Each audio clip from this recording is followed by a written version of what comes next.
wall. Hey guys, welcome to Timeless Mysteries Live Edition. It is Sunday afternoon in most places. How is everyone today?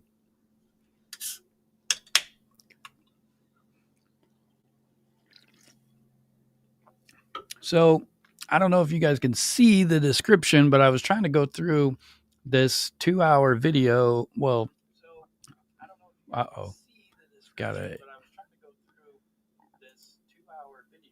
what is going on? I've got some feedback or something.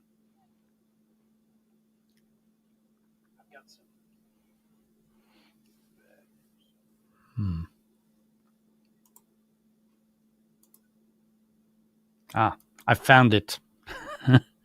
I had it. I had the YouTube thing open in another browser, and I couldn't see it. Hey, Olga, how's it going? Yeah, I need to do laundry, so I almost didn't even want to turn the camera on, but I was like, I might as well. So what I want to listen to today is the first, I think it's the first Nichol Kessinger interview. It's an audio interview only, but a lot of things get said in there that I think is where a lot of the speculation comes from. So I thought we'd go through, and I really intended to go through minute by minute in the description. You can see where I started, but it takes a long time to do that. I only got through like the first 30 minutes or so. But let me check and see if it finally got rendered. I can play it. It's pretty long. There's a lot of stuff in here. And I really want to get the timestamps good so you guys can like go through and like, skip to different parts to hear it again if you want.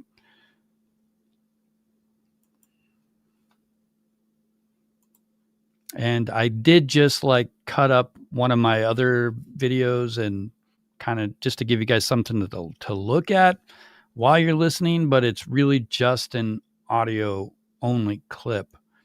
I just want to make that clear. It's not a fully edited video or anything like that, though it could be.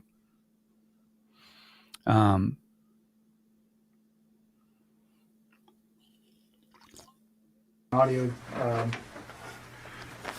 We introduced ourselves in the lobbies earlier, so we're just going to do that again real quick. My name's Kevin Koback. I'm with the Colorado Bureau of Investigation, and we're assisting the Frederick Police Department with this case involving Chris Watts.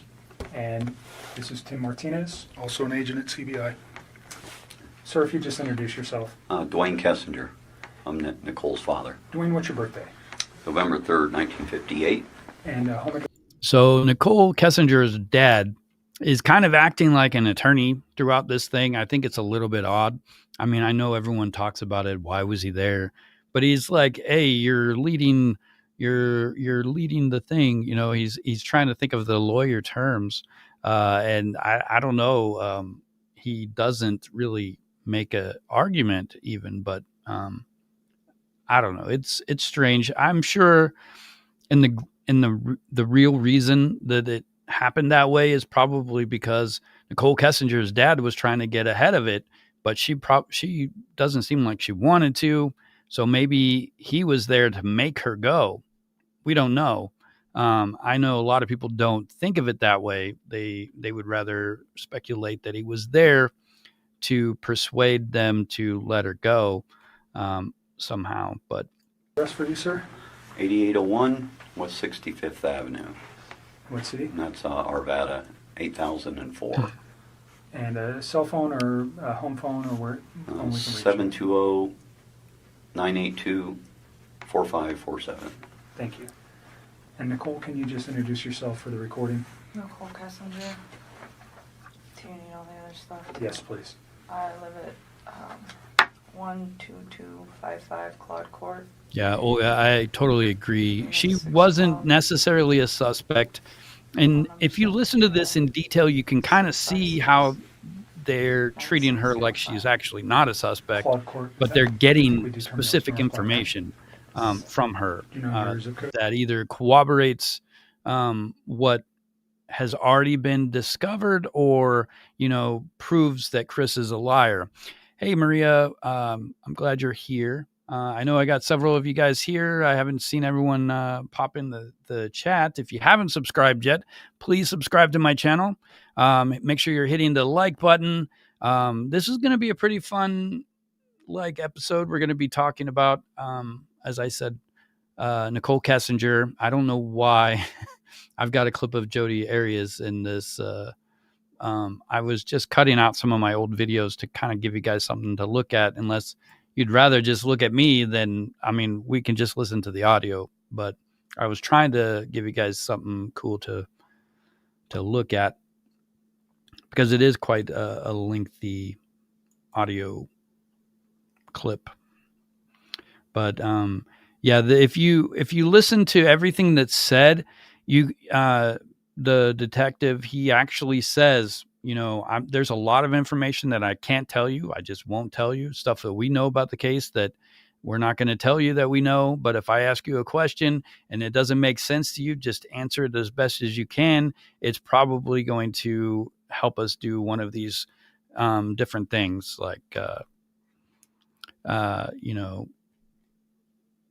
to either prove that Chris is lying or, make sure that the timelines are correct and all of that. Maria, this is actually way earlier than I normally do a live stream. So I don't know. Maybe I could start doing them a little bit earlier because it's 11:45 here in Alaska. 80241. Okay. Can you speak up just a little bit so the recorder? I know you're tired and you're stressed, and we won't be here any longer than we have to be. I'm not really sure why. I Conversation think I messed up when I was cutting my video. You came here on your video. own free will to talk to us. We picked you up. It might be the wrong video. Here. You can get up and leave at any time. You don't have to talk to us. If there's a question you don't want to answer, don't answer it. I think if I you don't added want to talk the anymore, just tell me I want to. Tell me Okay. I want to leave. So I'm going to just take I'm out kind of in the way of the door, but you're not being. We don't need to watch Jodi You're Arias. not being interrogated as a criminal I can't believe I suspect. did We're here that. to understand your relationship with Chris and what you know about Chris and his family. And Oh, it's only a little bit, I guess. events relating to Chris Watts.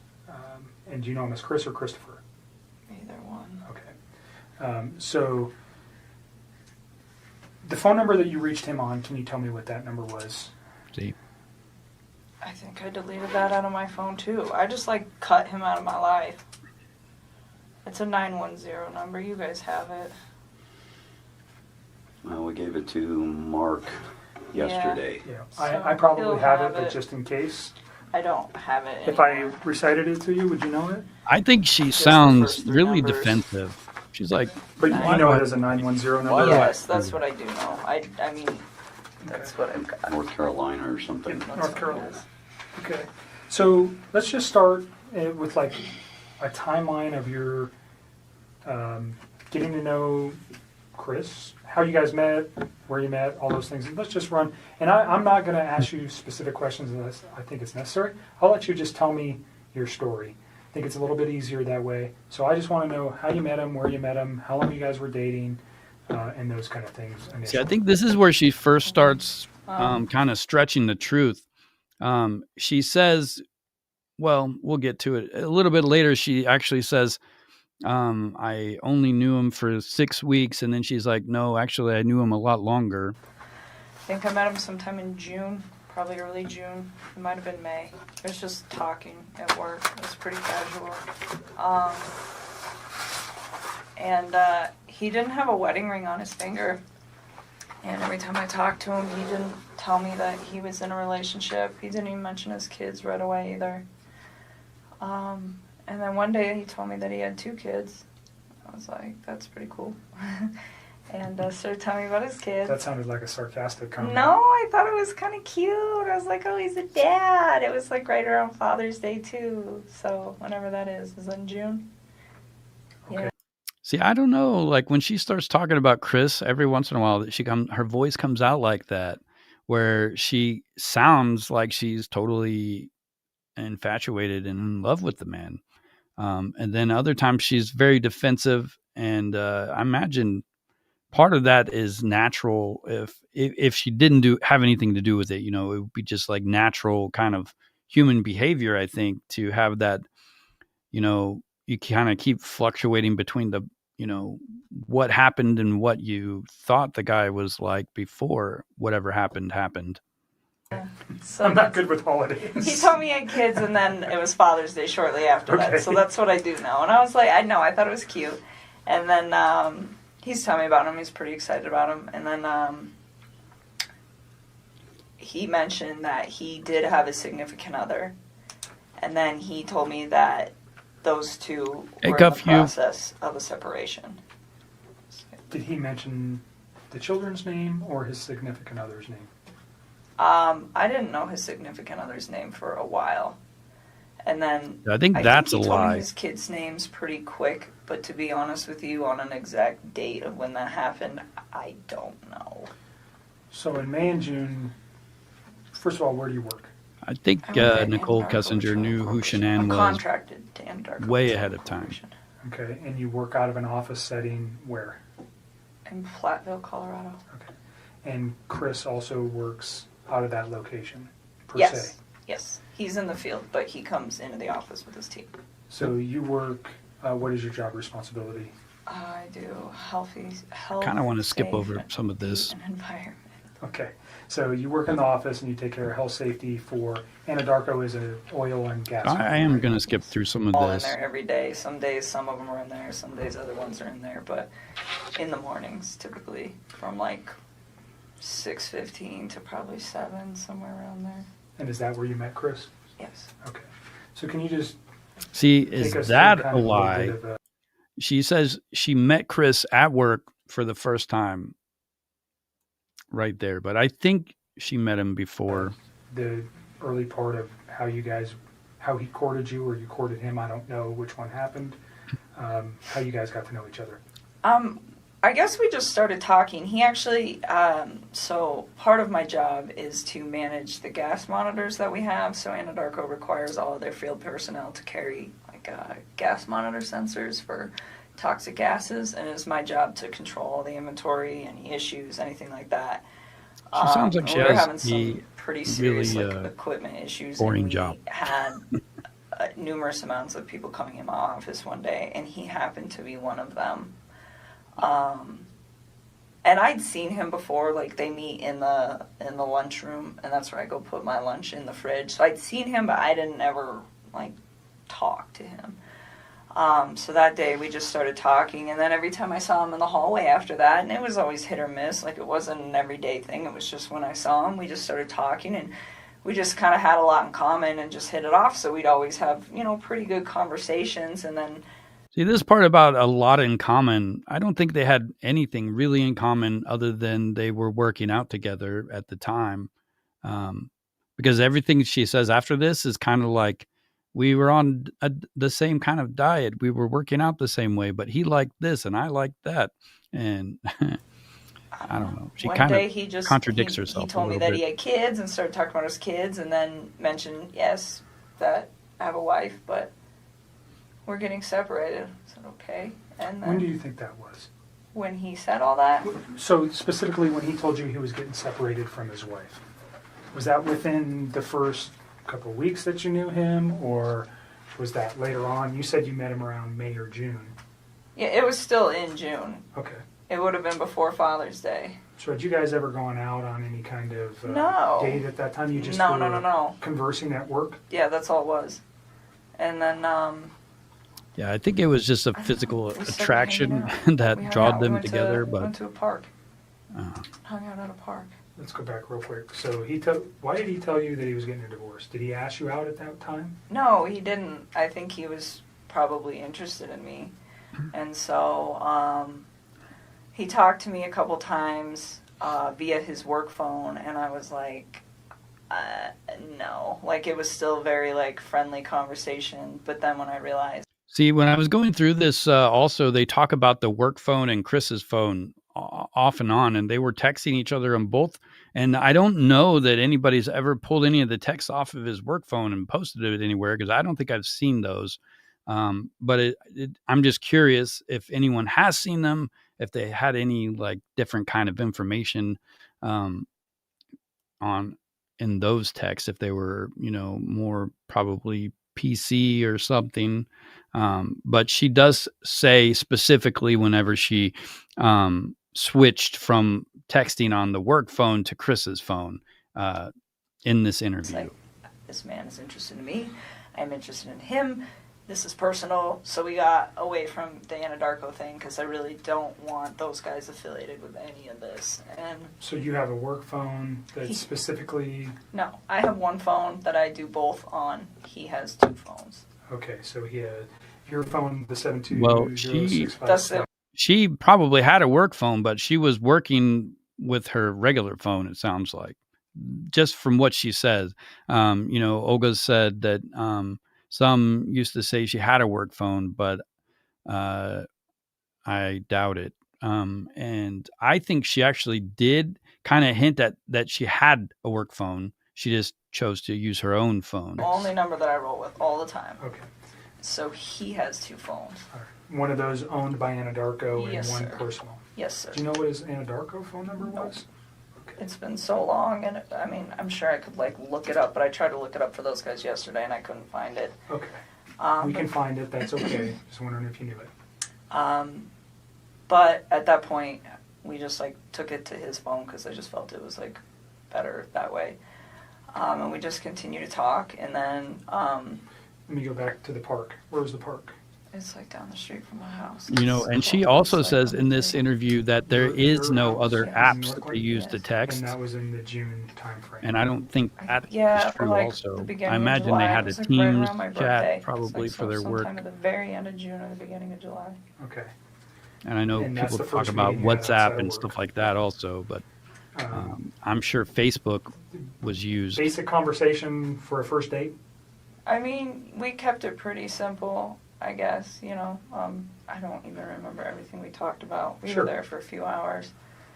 But Understand so if I ask about conversation, what I'm looking for, was he talking about his family during any of these meetings? Those are the kind of, I understand, whatever you guys were talking about, relationship, your life, your interests, those things, we don't need to know that. What I'm interested in is knowing is when he brings up his children, when he brings up his wife, when he brings up financial information, when he brings up his home, when he brings up anything that may have been, and it's been a few days, so you've had a chance to reflect on some articles that you may have read, and unfortunately, that you're in a... Yeah, she also mentions in this video, in this recorded audio, that she found out about the pregnancy through the news, situation where and she had no somebody idea had about it murdered. before, and that she would that have information, definitely when you look not backwards, saw Chris in ever your again memory if she with had found out conversations ahead with of time. Chris, anything that he might have said that would be relative to that, and I'm not just, even if one day he was mad and he said, I want to do this or do that, anything like that, if he ever made any kind of statements that you were like, whoa, that was weird, or why would he say that, or why did he mention that? Do you understand what I'm Ah. no, looking I for? completely understand. I think they were talking about the Olga asked what was simple. The first date, the conversation that they had while they were at the park. I've heard several. I just feel like some of this happened so long several ago different that things I've I heard of. can't tell you Teams, I've heard of the WhatsApp, exact Facebook, words, and the exact conversation, Skype and the also. exact time and Sure. place. This was because 2018, we had a so lot of Skype might have been conversations. used rather we than talked every Teams single day. So it's for So work. there's that. I'm trying to help you guys with the stuff the stuff that's more current. I can give you guys a lot more detail and exact times. But when you're asking me about something that happened 6 weeks ago We'll and just skip exactly over what was the said, it's three I'm areas sure I can give you a general conflict idea, through. but to be honest with you, to pinpoint exact words, it's not going to happen. I'm not looking for exact words, just more, let's say 6 weeks ago he said something that triggered with you last night. That's what I'd be looking for.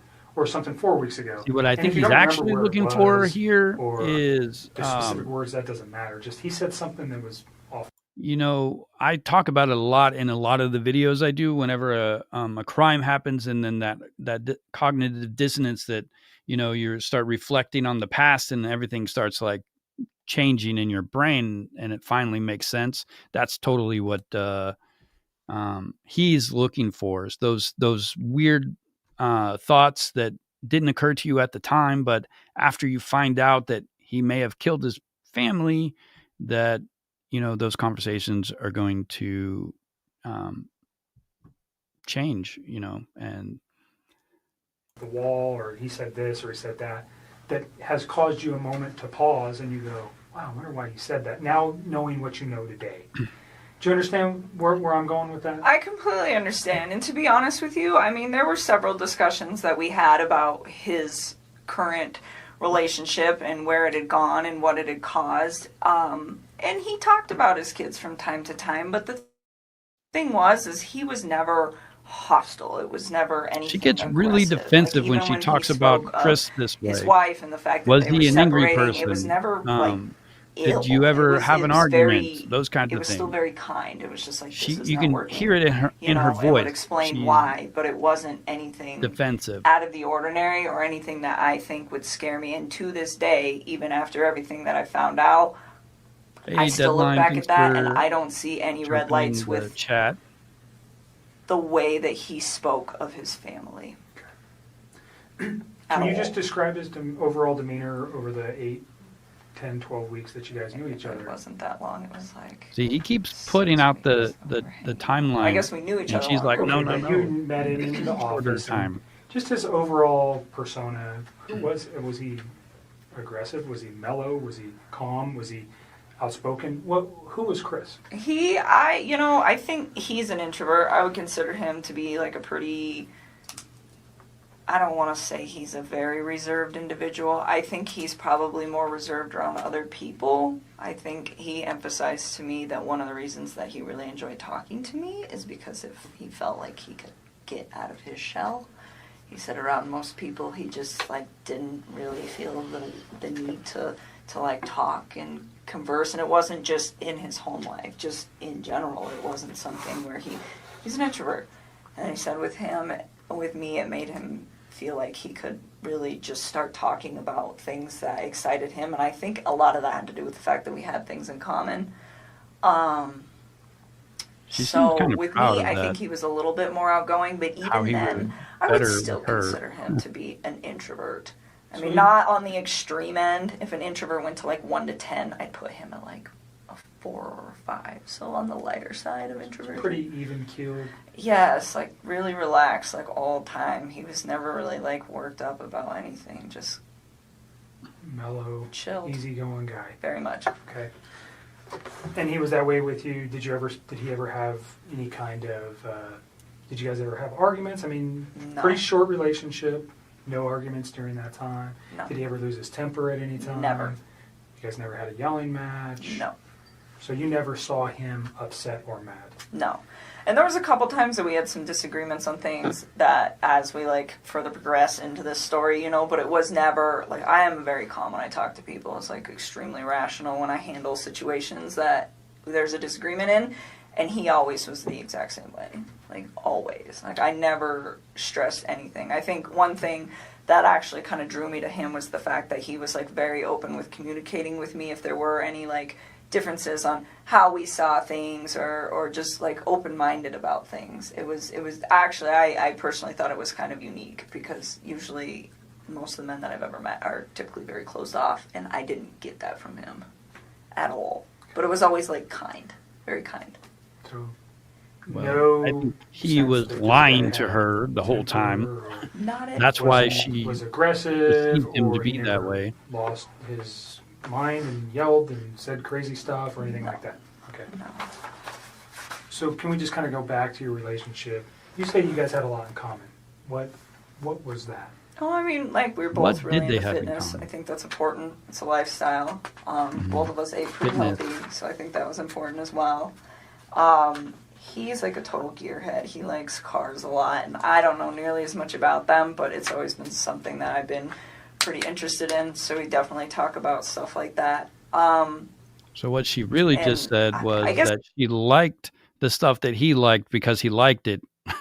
You know, I think that's one of those things in a relationship when you start like, you know, I mean, I guess some of it's normal. You get interested in other things that you've never been interested in before. But that's what I hear that she's saying there, that she didn't know anything about cars, but she liked to listen to him talk about cars. he was always willing to like learn new stuff, and vice versa. Like I like to travel a lot, and it's not something that he's done a lot, but he seemed like really interested There's the in other thing that what they don't have in common. She likes to travel. He doesn't, but they travel. I had to share with him and vice versa. So even if it wasn't something that we originally had in common together, it was just like, hey, I respect what you have to say, and vice versa. So you guys, yin and yang, you got along pretty well. Very well. And no time, he never gave you any indication None. that he was having issues. So during your guys' dating time, did you guys spend most of the time at your place? Always. Okay, always at your place. I told, or we'd go out, but I told Mark yesterday, he asked me if I went over there, and I told him about one time that I went over to that house. I've been to that house twice, but it was very, very That's a brief, lie. and it was not I like don't- an I don't extended believe stay. that at all. I did not feel comfortable there, or like, I just didn't want to be there. It's not my life. Like, that is somebody else's life and somebody else's existence, and I respect that. That's their space. She's And so I about to used say tell him, something in a "Come few minutes about that house that makes me feel like she wanted that life that Chris had with his wife. my house because this I think is, she's been there way like, more this is than our once space. or This twice. is my space. And so for me, out of respect just for like whatever situation he had going on and the fact that it's not my home, I felt that it was better to be in And the my way place. she I says live it's alone. not I my don't have any home, roommates or anything, so it it's sounds pretty like easy to do she's that. jealous. She wishes So it during was. June and July, were you aware that his family was not, did you meet his children Nope. during I didn't want June to. and July? And he didn't ask me to.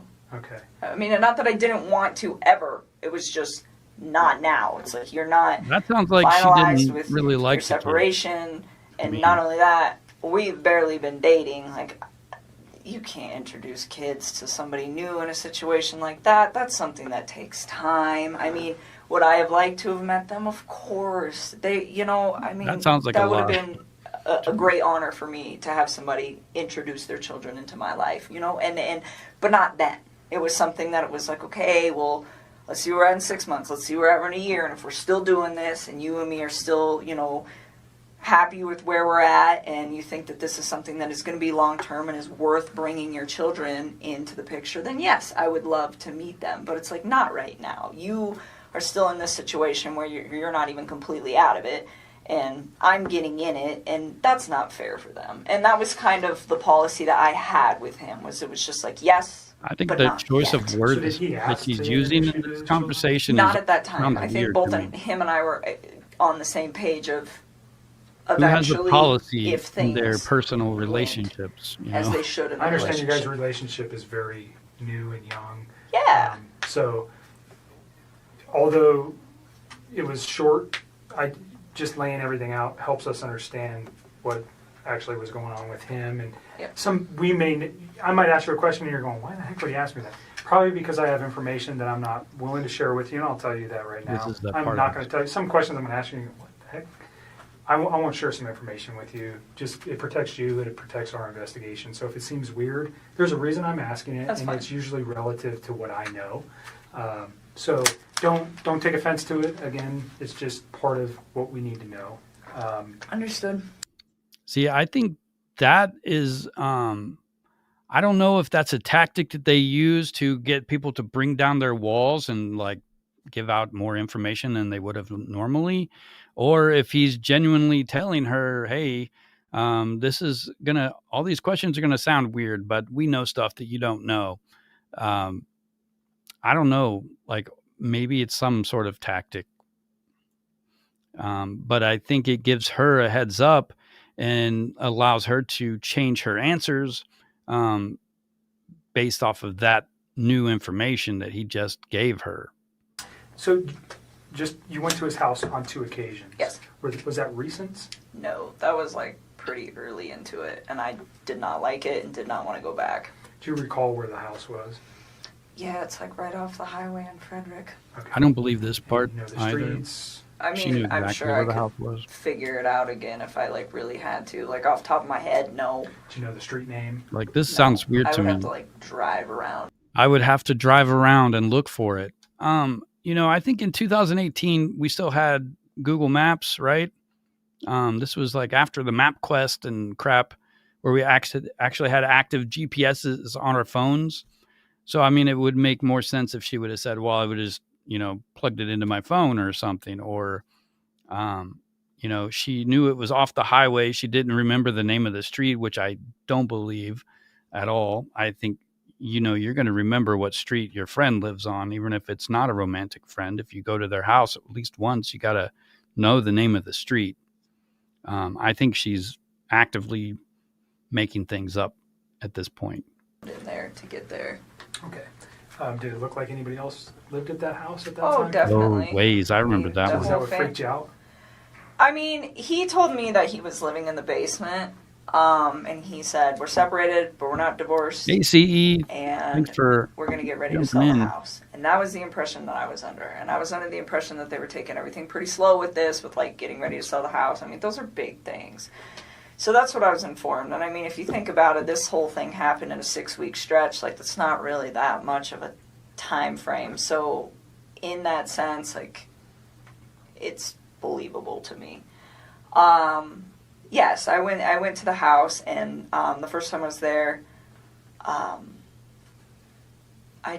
hung out in their like front living room. I just sat on the floor, and it was. I On believe the the 4th of July. form she was Before, and signing I out was for helping the him. phone information, and I think she has him has this guy actually fill them out for her, and she just signs it. Hey Tammy, hey CE. If you guys haven't subscribed to the channel, make sure you hit the subscribe button and like the video. To set up MyFitnessPal app and like track his food, his calories and stuff, because he does pretty good with the working out and stuff. And he asked me, he's like, "Can you help me just like get this dialed in?" I was like, "Yeah, I can do that." So that he invited me up to the house, and I was already kind of hesitant to do it because I was like, there are other people that live here, and I just felt like it was an invasion of space. And so I went up there, and we just stayed in that front room, and I helped him out with that, and got him all set up with that. And then, he asked me if I wanted lunch, and he grilled chicken and carrots. And then that's all he had. And I was like, okay, so we ate, and then I left. That part was probably true. The way, like, I think I mean, if that's a lie, that's an interesting one. It's a specific detail that, you know, she can't remember any other specific details, but she remembers chicken and carrots because that's all he had. I don't know. And then there was another day about Deadline. If you listen to this entire thing, whenever she starts talking about Chris going to North Carolina to work things out, like she starts talking about it before that, she's like, "Oh, I wanted him to work things out. He had this beautiful life."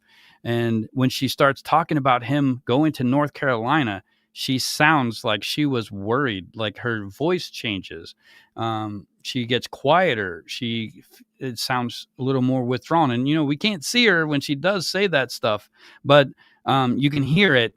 And it's just different, a different tone in her voice when she talks about Chris going to North Carolina and how he was planning to try to work things out with Shanann. I can give you the date-ish. It's pretty interesting. I think it was the weekend after my birthday. Just a thing on the courtesy for the phone for, what was that guy's name, Don? This gentleman, Oh. Thornton PD. I just met him today. Oh, Do you want to do the phone? I forgot today? about that. For TPD? It's not for them. They're doing it for us. Yes. We don't have the equipment with us to do it, and I asked them to do it for us. They're not involved in this investigation. He would just be a computer person. He would not be looking at any of this stuff. That would fall to myself.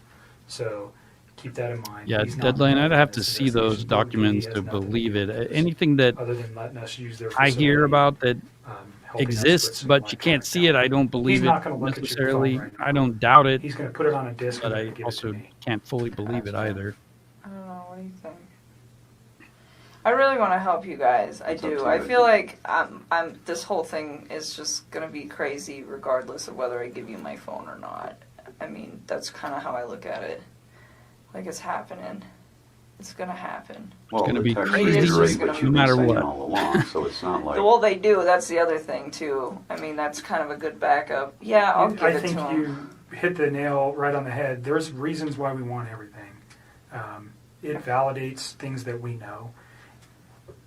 I'm not going to come out and tell you that if you tell me something today, we'll validate it with your text messages, whether it's the ones we have now I or the will- ones you're going to give us. I'll give Certainly. it to him. If you want to go get him, I want you to read this, is what I want you to do before you decide that, okay? This the is the second form time I went to that house, about I'm the not sure what day it phone was, but it that was she's the going to give weekend the text of messages and the phone calls 14th. to. Of August? July? I don't know if it was the 14th or the 15th. One of those 2 days. But we had went out and we stopped there just real quick on the way back. And we were there not very long. But that time I saw a picture of his wife and one of his kids. And I remember thinking to myself, like, wow, she's so beautiful. And I, like, took a step back and I was just like, this man has a gorgeous house. He has beautiful babies. He has a beautiful wife. He has an awesome job. Like, why would he want to leave this? That's a good question. Why would he? Well, he didn't want to leave. I don't think he really did. I think it was Nichol Kessinger who forced him to, leave, or tried to force him to leave.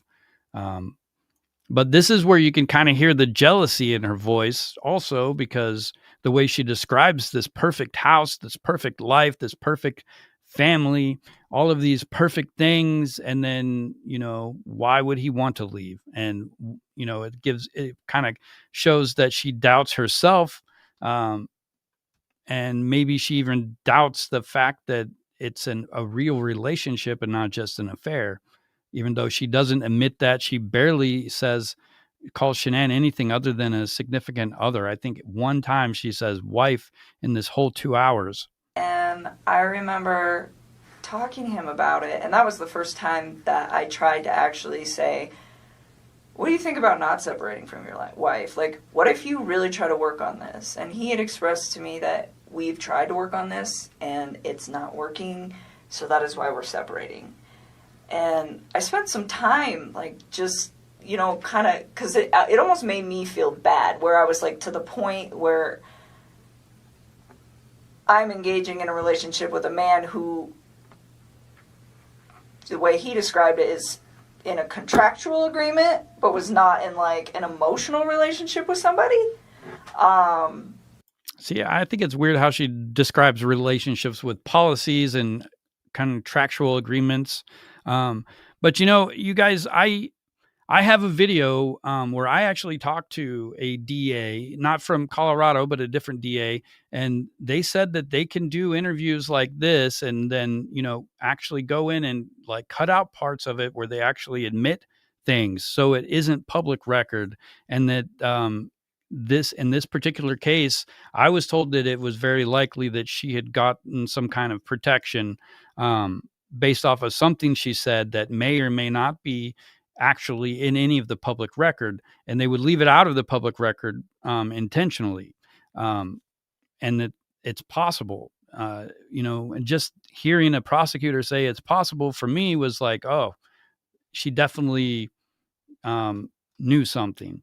And that's the one thing that makes the most sense out of all of this. Why haven't they investigated her? Well, they knew everything. She confessed everything, and it actually worked out in her favor. And I don't know. I know we all speculate if she was involved or not, but I think it's very likely that she did get some sort of deal.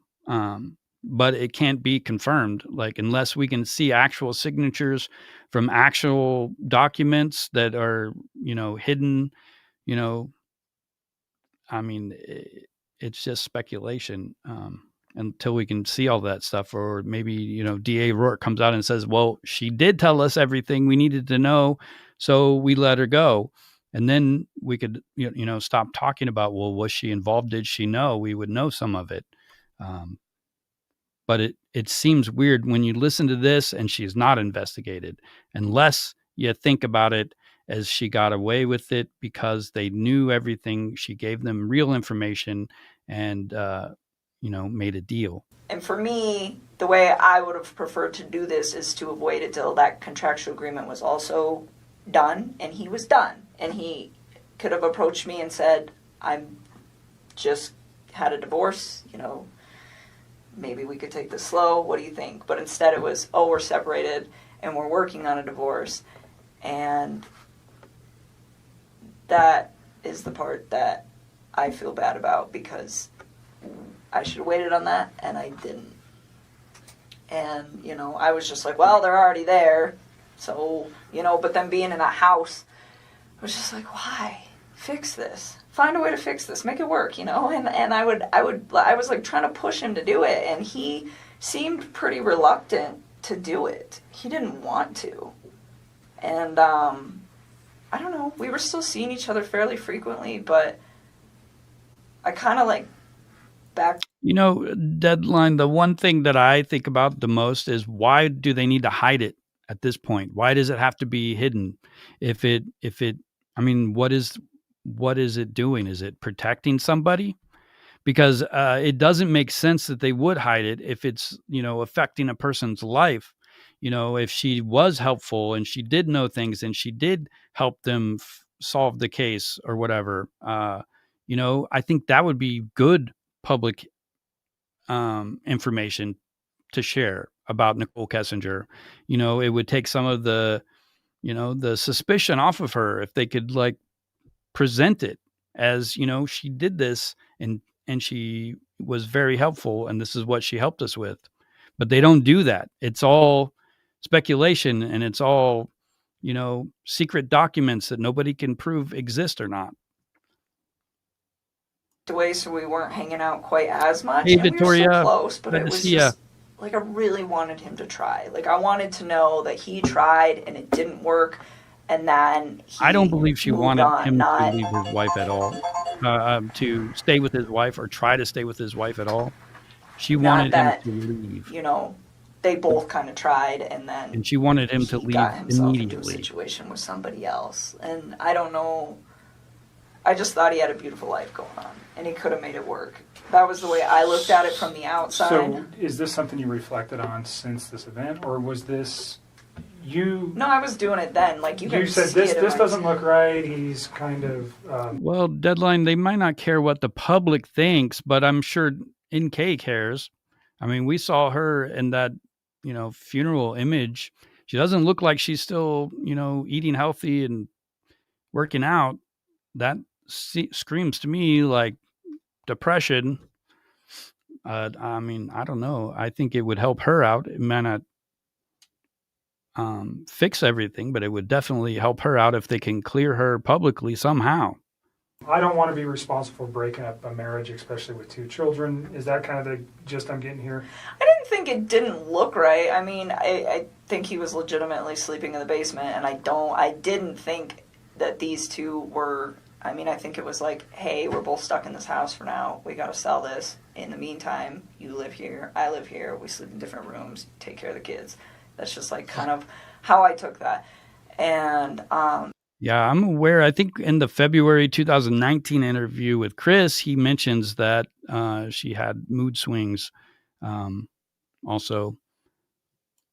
And she presents herself as always calm, always, even tempered in any type of disagreement and stuff like that. But then Chris said that no, that there was one time that something happened and, it kind of got out of hand.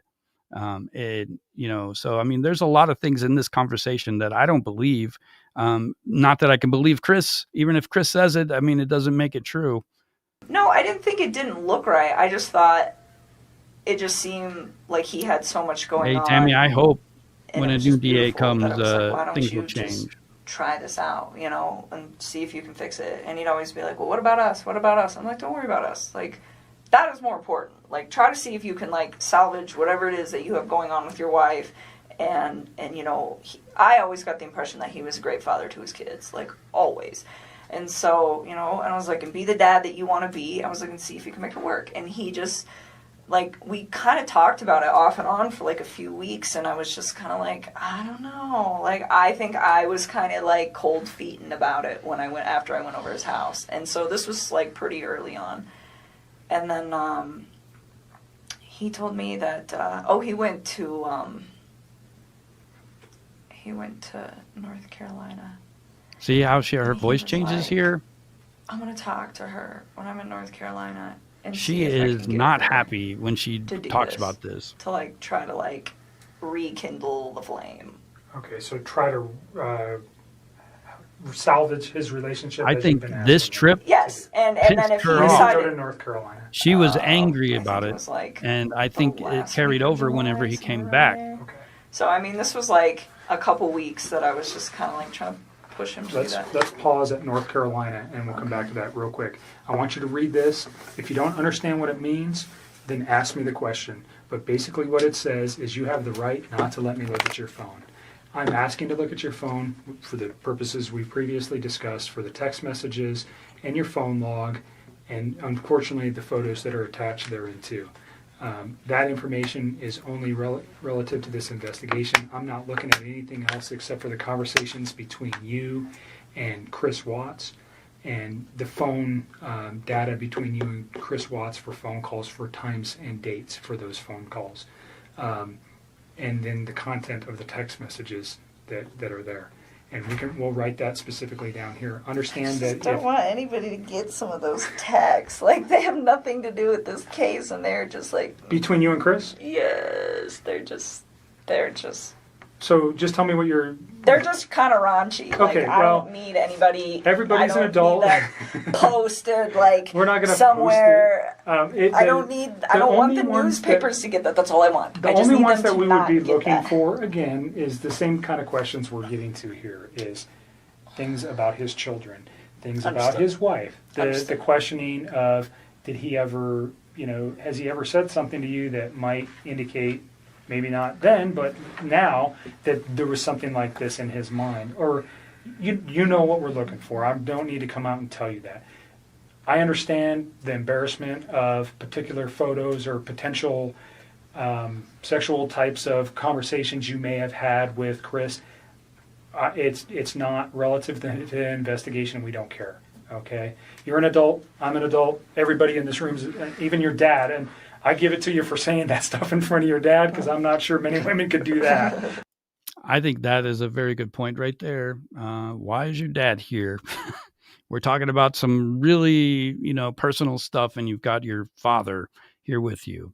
But she's more worried about the strangers reading her, sexting messages, I think she was very upset when Chris went to North Carolina.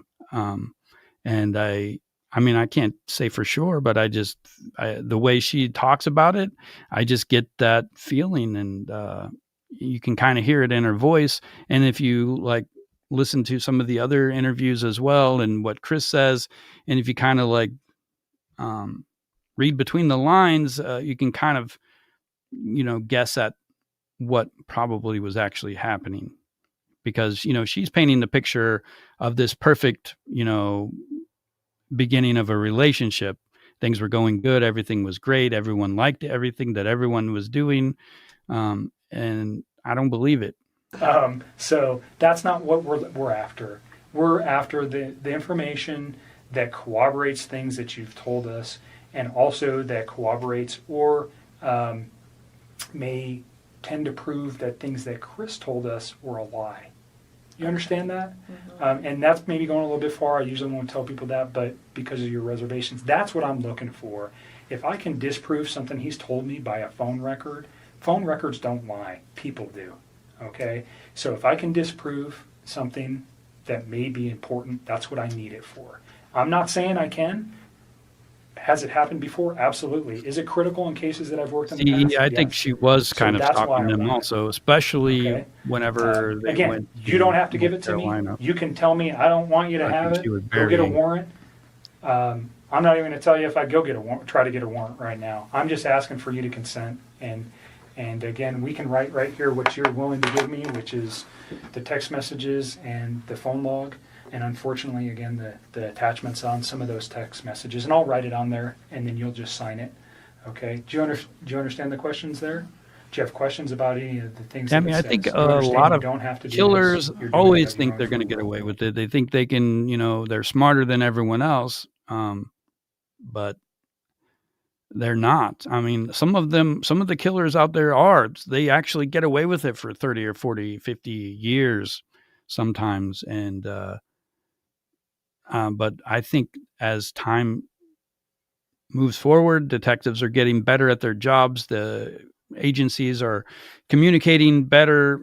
Information is flowing faster than ever before, and that it really makes it hard to commit a crime like this and actually get away with it. I don't think that this would have ever been a crime that could have been gotten away with. I think Shanann had people who cared about her deeply, even though her friend Nichol, called the police. But if it wouldn't have been her, I'm sure it would have been somebody else in the next day or two. It's just, she had a Facebook presence and people liked her, people were watching her. And it wouldn't have been a crime that been gotten away with for very long.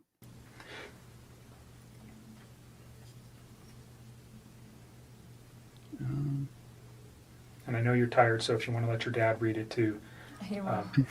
Thank you. that's a good idea. Can you fill it out before I sign it? Yep. And just you read it. If you have any questions, then we'll put on there what we're after. I'm so hungry. Victoria says, what makes me so suspicious is when her dad says we need to accelerate the case. So there is She hadn't been filling me. Not because they less- just Like I got sick prior to this Jim. whole, He's about whole to say thing that, happening, actually. and then I think all of this compounding with the Stress. fact that I'm sick, it's just not good. I've not really been eating or sleeping. 3 much at cents. all.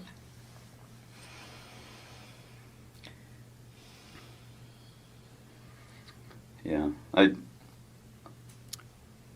I'm with you. We definitely need to accelerate the case because the more it takes, the less sure that they are of situations.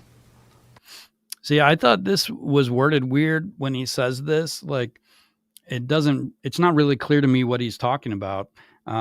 Is like less clear on what, is he saying that if this takes too much more time, they're going to start thinking you're to blame? Is that what he's saying there? Here, I'll play it back a little bit.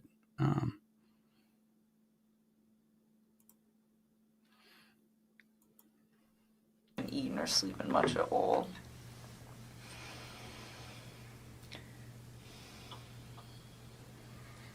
Yeah.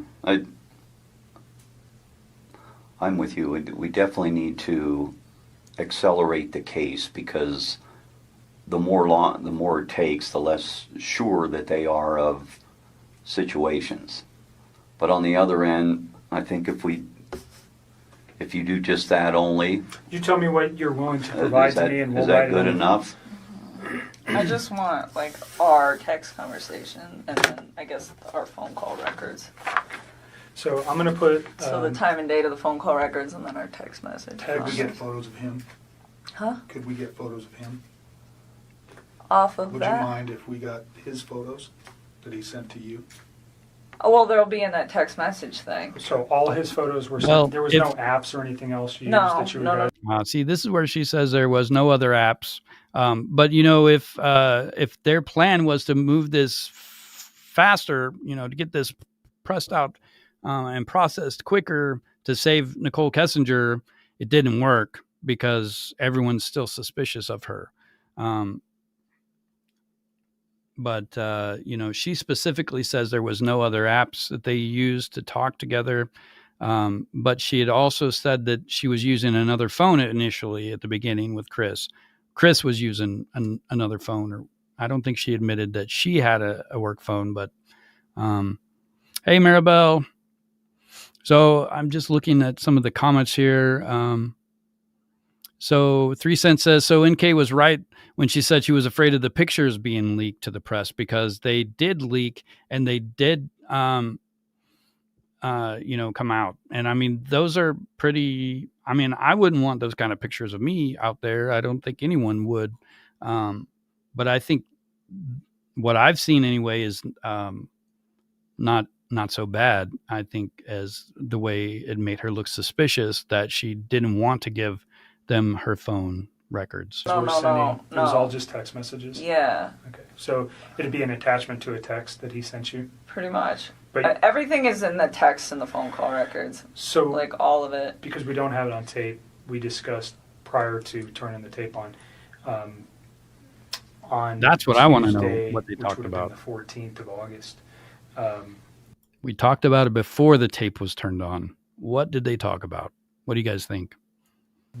You had read some newspaper articles on the 13th and the 14th that regarded this case. You had also had a conversation with Chris at some point during the day on Monday. And on Tuesday.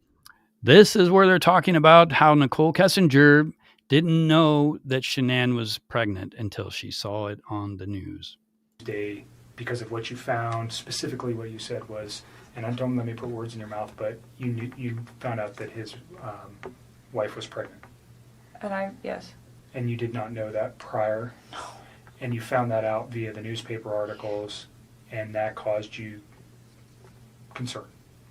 Well, I just realized that he was lying to me, and I was like, well, if you can lie to me about this, what else are you lying to me about? And it made me realize that maybe his wife was in danger at that point, and it was day 2, too, and she still wasn't home. What did that cause you to do? Maybe his wife was in danger. Oh, what? When I deleted those?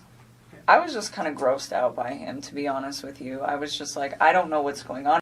See that line where she says maybe the wife was in danger? It actually sounds like she actually had some concern in her voice there. But then when she mentions that she felt sick a second later, I don't know. Her voice just has this fluctuating. I don't know. Maybe I'm just imagining it. But right now, you guys let me know. Lied to me, and I don't want to see this come over my phone anymore. So I removed it. So you already said, but you removed text messages? I deleted all of his stuff because he lied to me. I mean, that's what it was. It was the...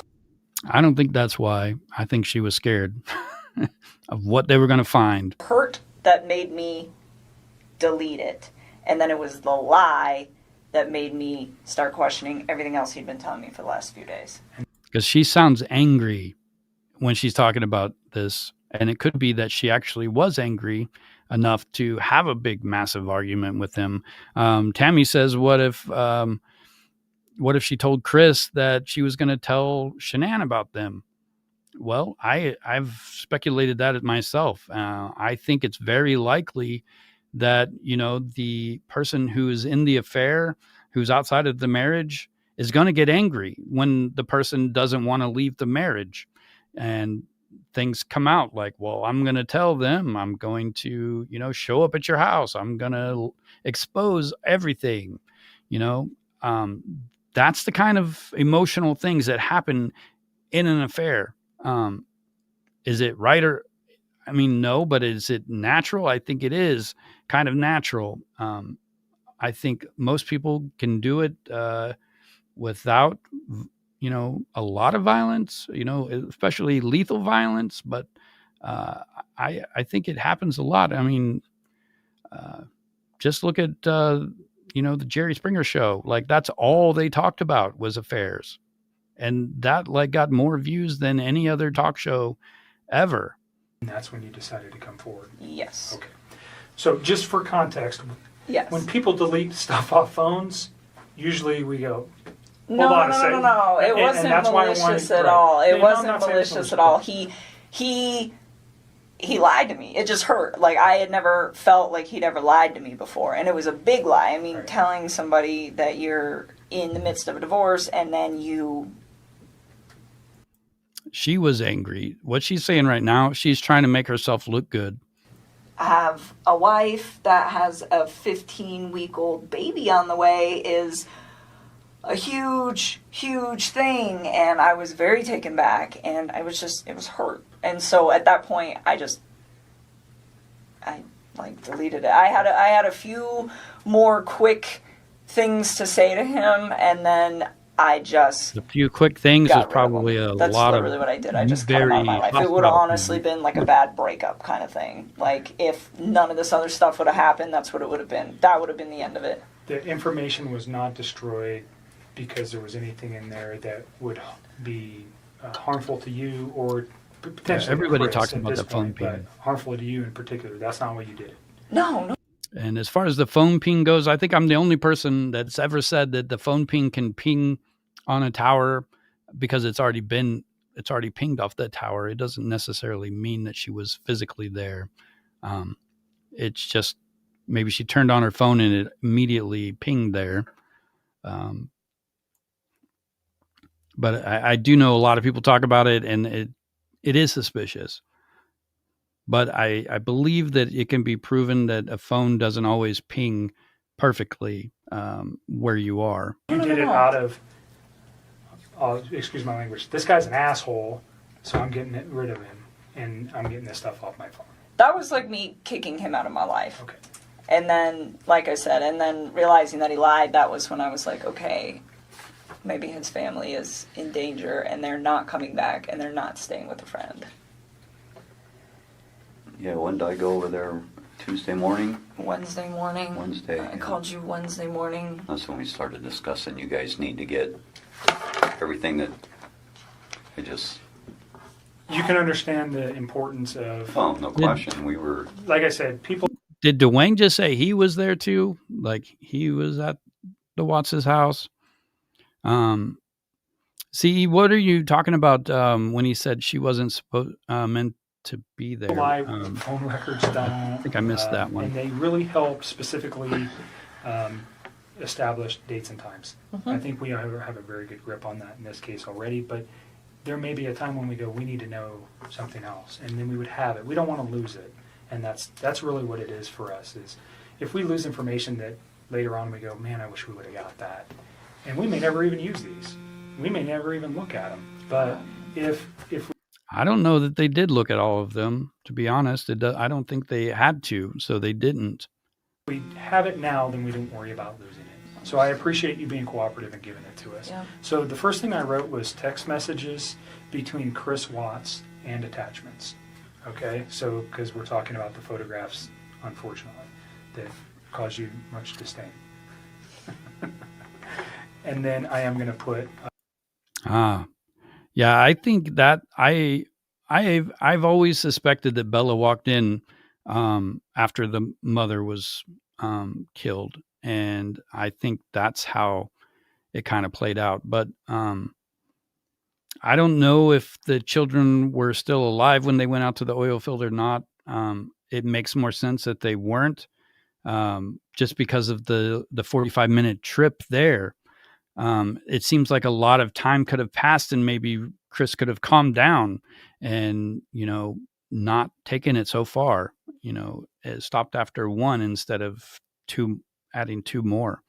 But they all died. So, but if you think about that, what they just said, maybe he meant she wasn't supposed to be there. Maybe Nichol Kessinger showed up. I've always thought that it seems plausible to me that she would be angry enough to drive over there and see what happened when Shanann gets home. I believe it's possible that she would have, went to the house just to see what was happening. Phone log for calls between yourself and Chris Watts. Your phone number is 720 656 9605.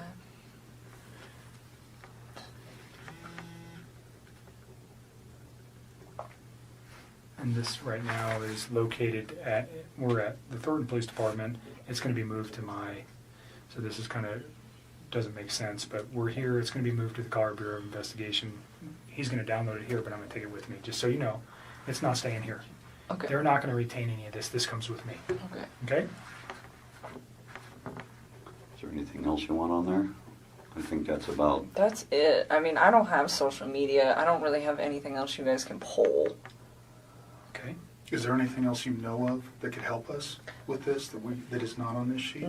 As far as like data, That's on your phone? no. I mean, everything we did was like text and talk, pretty much. I mean, and like I said, any pictures that I had, like, even if you were to restore all my regular photos, there's so many pictures in there, and you wouldn't even know which ones were for him and which ones weren't. But any picture that I wanted to send to him, I sent via text, so if you guys go through the text and the attachments, you will have everything that wasn't said verbally and was done via text. But I think that's it. Like, I don't have anything else. I don't believe what she just said, but I've always thought that 111-minute phone call had some kind of, you do this or this is going to happen kind of argument. And that to me, it makes sense because she doesn't remember anything about the phone call. Recently people have been mentioning to me, well, what if they don't remember the phone call because they just like turned on their phones and connected them and then went and did something else somewhere else to like, that, I mean, I guess it could be, but it just seems like, I don't know that anybody would necessarily think about like, hey, I'm at my apartment. I'm going to call you and then we'll meet in the middle and go do something for an hour. I don't know. I think it makes more sense that it was an argument that she doesn't want to talk about. So she just doesn't remember. That's what she tells them. As far as like no Facebook, no Instagram, no Twitter, no LinkedIn, like none of it. So there was never any of that kind of correspondence. So I think that should probably cover everything you guys will need. Is there any particular messages that would help me so I don't have to look at, because whatever's on your phone, I don't know how long we're going to get back to, but let's say is there a particular date or time or message that stands out to you that would be relative to specifically to the investigation into this case that might assist me in understanding why something like this could have occurred?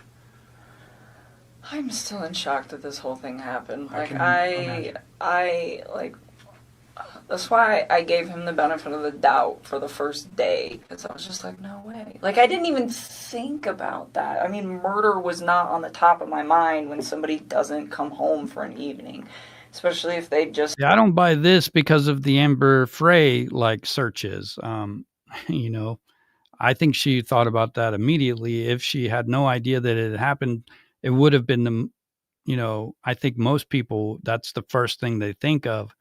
Especially now that true crime is in every streaming service, it's everywhere. It's not just like a broadcast from a news network once a week. It's like all the time. Like had some sort of like heated conversation. It's like, okay, you guys are separating, you have a heated conversation. Yeah, Victoria, that is a big crime, and I think she shouldn't have gotten away with it at all. This guy killed his wife. I mean, that like, murder is on something on the top of my mind when I call one of my friends for 3 or 4 hours and she doesn't answer the phone. Like, that doesn't even process to me as like a real thing that is a possibility at that point. And see, right now she's talking about somebody that she knows has died, and she's saying that, she's talking about it in a way that she doesn't seem emotional. She doesn't seem truly disturbed about it. She's more disturbed the fact that, Shanann had a friend who called the police right away. That's what she seems like really worried about, more than the fact that the guy she was sleeping with committed murder. I don't know if it's just me or if it actually sounds that way to everyone, but that's what I hear when I hear this. It's kind of ridiculous the way she talks about the murder. So that's why I gave it a day. And then the second day I was talking to him, he was just like a hot mess, I could tell. And then with like the way he was talking to me, and then that's kind of when I cut him off and I stopped talking to him. And then... So remember what you just said, and we're going to get to that because that's probably a very important Yeah, conversation. so if you want to know days, I would probably honestly just start at like Sunday and work your way forward. I mean, all the rest of that stuff, it's just like the small talk of like, hey, this, you know? I mean... And your relationship building through the... Yeah, I mean, like, and if you go like maybe like a week further back, like there's times like I was trying to help him find an apartment, like just for him, not for me, but for him and his kids. To get set up, and like there's times where I'm like, well, where's your wife moving to? Like, how close is she gonna be to you? You should be within. See, all of these things that she's talking about right now, it sounds to me like she's trying to move this process along. She doesn't want Chris to get back with his wife. He wants him to move out and to bring his kids with him even. And, you know, she's building a scenario, making it possible for him to, you know, actually leave and start over like he's telling her that he's going to do.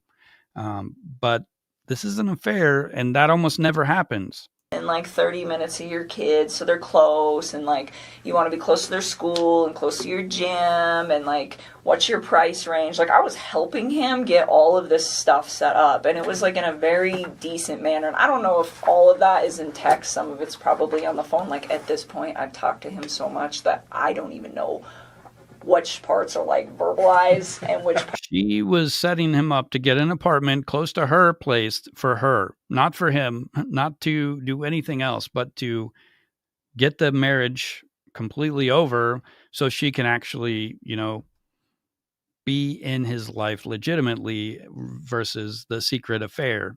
She was upset. This, you know, at this point. parts are texted at this point, but we can figure it out. Okay.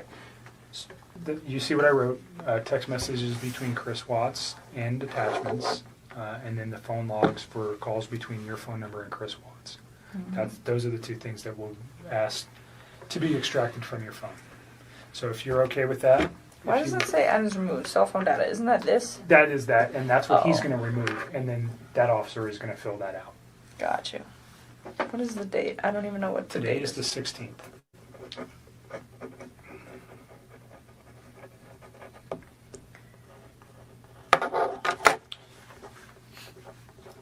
You want to add anything to this? If you give us your phone. I don't think she was helping him leave his wife. We want to I give think you she was everything, but forcing we him also want to be protected his in wife. doing so. Is more of the Sure. was more of the thing. It's just. And when he's done, we'll give you a Is copy there a of this. password or anything? Like, will it lock up after a period of time? That's his notes. Yeah, she mostly And- said significant other. I think I actually have heard her say wife twice. There's not. I checked before I ripped it off. Okay. Let's go back to North Carolina. Okay. He went to North Carolina, and he was trying to rehab his marriage with his wife. He said Do you he know was her name at this point? Yeah. Okay. Are you okay saying her name? It's Shanann. All right. And do you know the children's name? Yes, it's Bella and Celeste. Okay. Cece. She went by, they called her Cece? Mm-hmm. All right. So he went to, were they in North Carolina? They were already there. If you want something. I don't know if my stomach will do that. Yeah, they were already out there. He just flew out there to go meet up. Do you know why they were there? Did you guys hear that? Whenever he said North Carolina, she huffed.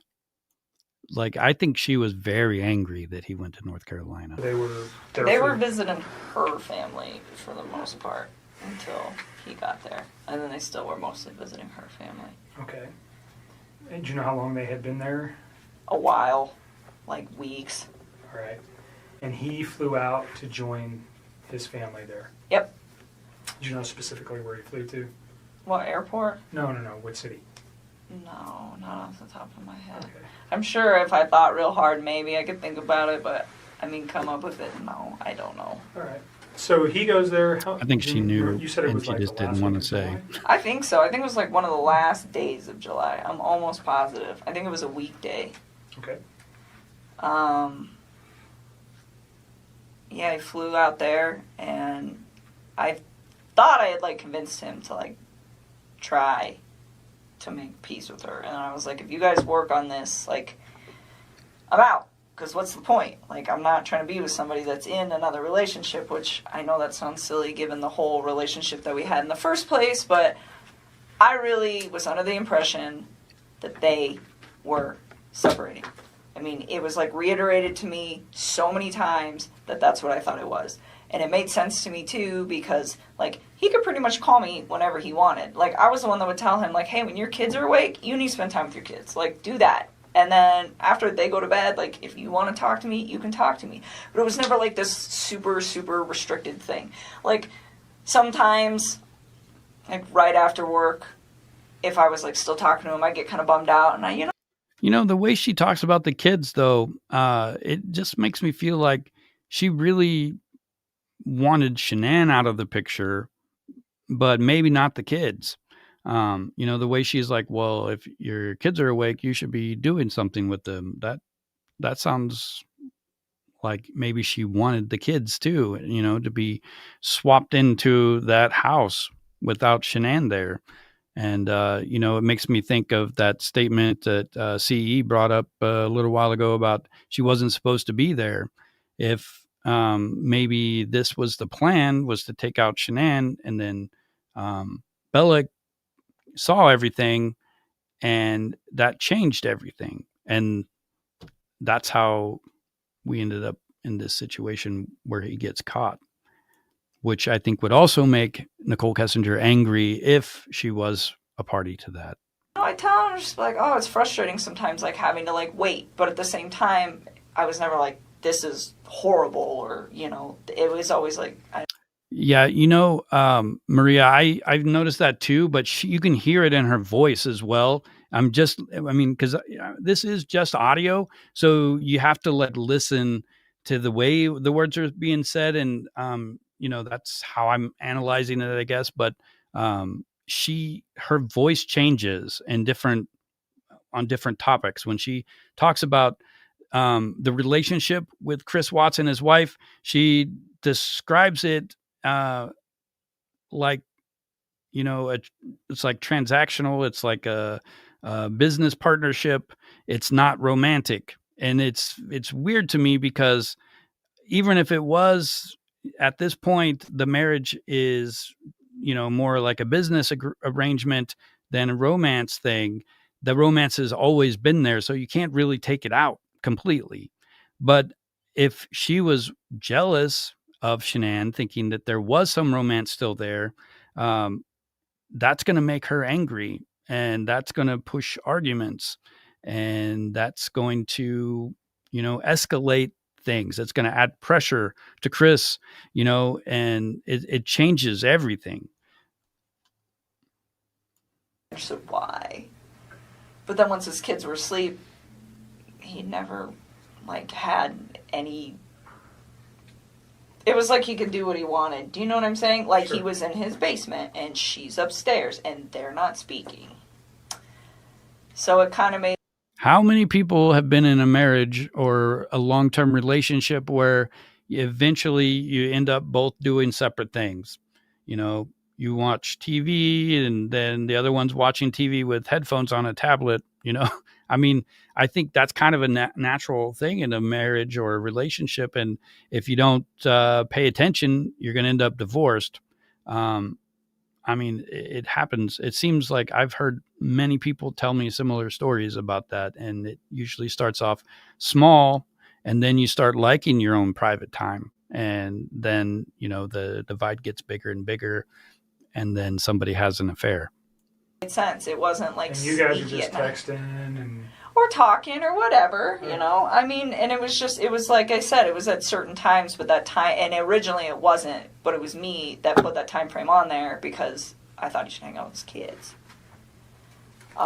You said she put the time frame on there, but I think she's saying that she was telling Chris that you have to do this within a certain amount of time. I think she's saying, like, more than one thing here when she's talking about this.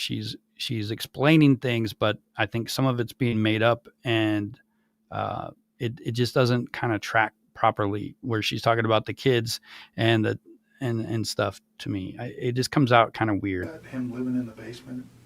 Did he ever show you that area or anything? I've seen, yeah, I went down there and saw his little workout equipment, and there's a bed down there all set up, and the basement was all clean and organized and stuff, so, like a decent bed set up, so it made sense to me, like, hey, this is... For somebody who's only seen this house once or so I twice, saw it.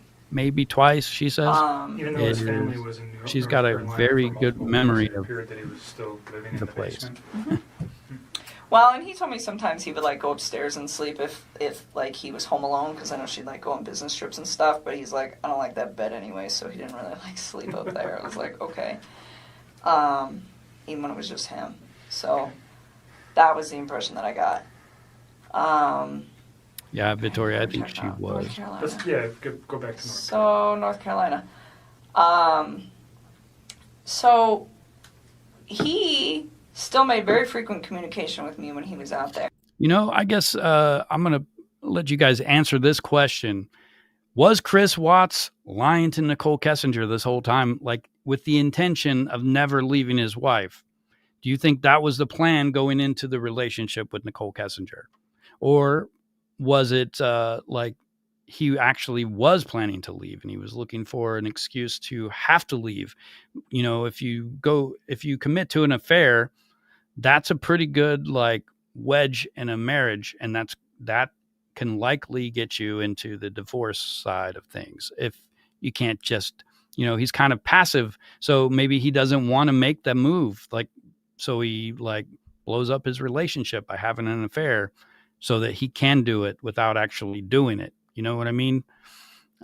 Was he actually going to leave his wife? That's what I would like to know. I'd like to know what you guys were think about that. And at one point, he told me that they sat down and they talked about it, and he told her that he wanted to either fix things or like to try to fix things, and if she didn't want to fix them, then they needed to like move forward with the separation and like actually file for a divorce at this point was the impression that I got from this, and was what he told me. And so he said that she was like pretty receptive to just not trying. He was like, she seemed like she just wants me to go. He's like, when she has her mind made up, she has her mind made up, and that's what she wants. And he's like, she doesn't want to try anymore. And he's like, and neither do I really. And he was like, it's done. And he's like, and then the next day, I don't even know what days these were. Sometime when he was out there, he told me, we're putting the house up for sale as soon as we get back. And I was like, whoa, that was quick. And he was like, it's her. She's ready to go. And I was like, okay. And so I left it at that. And then he got back, and I started asking him, like, what are you going to do? Because the Colorado... So do we know what day that picture was taken of her and her, like, you know, like, was this like the day that he got back from, you know, North Carolina and said that they were selling the house? Because I think that was all BS. I think he was lying to Nichol Kessinger. Housing market is fire, and you guys are going to sell this house like real fast. And I'm like, you need to start looking for a new place to live. And I'm like, where do you want to live? And I was really trying to help him out. I'm like, do you want to get a house? Do you want 3 bedrooms so you have one and each of your girls have one? I'm like, do you want to, you know, like do an apartment? Like, what do you want? You know, where do you want to live? Because he's in Frederick, but that whole area over there is just like a bunch of small towns, and you can kind of just pick and choose. Everything's kind of, you know, and so he told me, well, I like Brighton, and I was like, okay. And then he told me he wanted a 2-bedroom apartment, and he said he wanted 1 room for him and the other room for his 2 girls. And I thought it was kind of cute. Like, I remember telling him, I was like, yeah, me and my sister had bunk beds, like, at my dad's house. And I was like, when we were little girls, and me and my sister were the same age apart as him and as his 2 daughters, you know. So I told him, I was like, they're going to love it. I was like, they might be, like, stuck in 1 room together. I was like, but they'll become, like, best buddies. And it was really exciting. Like, I liked helping him, and I just wanted... See how she gets excited about this conversation too? I think she was excited she thought she was actually doing the work. Here, let's get you moved out. And she thought he was agreeable. It sounds to me like she had like high hopes for this stuff working out, where he actually leaves his wife and, can be with her for real. And she gets excited multiple times when she starts talking about this stuff. And let's see. I saw a comment here. CE says, here's what jumped out at me other than the 1,000 likes is she said she would be known as the woman with the man who took out his whole family. At that time, Chris Watts had only confessed to killing Shanann, probably to his father. I think it was supposed to say there. Hey, Julie. But I don't know that I've heard her say that. Him to like, I don't know. This is what he told me he wanted. So I was like, well, I will help you do the research. But another thing that I really took care of was to be like, where is she moving to? I was never like, you know what, screw your wife. Julia, try I to totally get full agree. custody. None of that bullshit. It was always just like, I'd ask him, I'm like, well, what kind of custody you guys going to have? Because he at work, they're about to switch his schedule. So right now he's like on Monday through Friday, and they're about to switch these guys to 8 days on, 6 days off. That's tough. That's awesome. And I was asking him, I was like, are you going to have your kids like on that set of days off? You can hear the anger behind some of her words. Like when she said bullshit, like you can hear there's an edge to it. She is clearly angry and infatuated, and having there's the conversation kind of goes back and forth with the way she's speaking, not necessarily with the words that are coming out of her mouth. It's kind of all consistent coming out of her mouth, but the way she says things is kind of going back and forth, where she's angry or she's in love. It's weird. I was like, because that would work perfect. Like 1 week on, 1 week off. And I was just like, we just talk about it. And I'm like, what is your plan? And he's like, we haven't figured out exactly what we're going to do about the kids yet. But he told me, he's like, Colorado's a 50-50 state and she's okay with everything 50-50. Like, he said that she was like on board with this because she wanted it too. Like, she was checked out of this relationship. So that was like how he made this sound. That it was like a very like kosher, we're done kind of thing.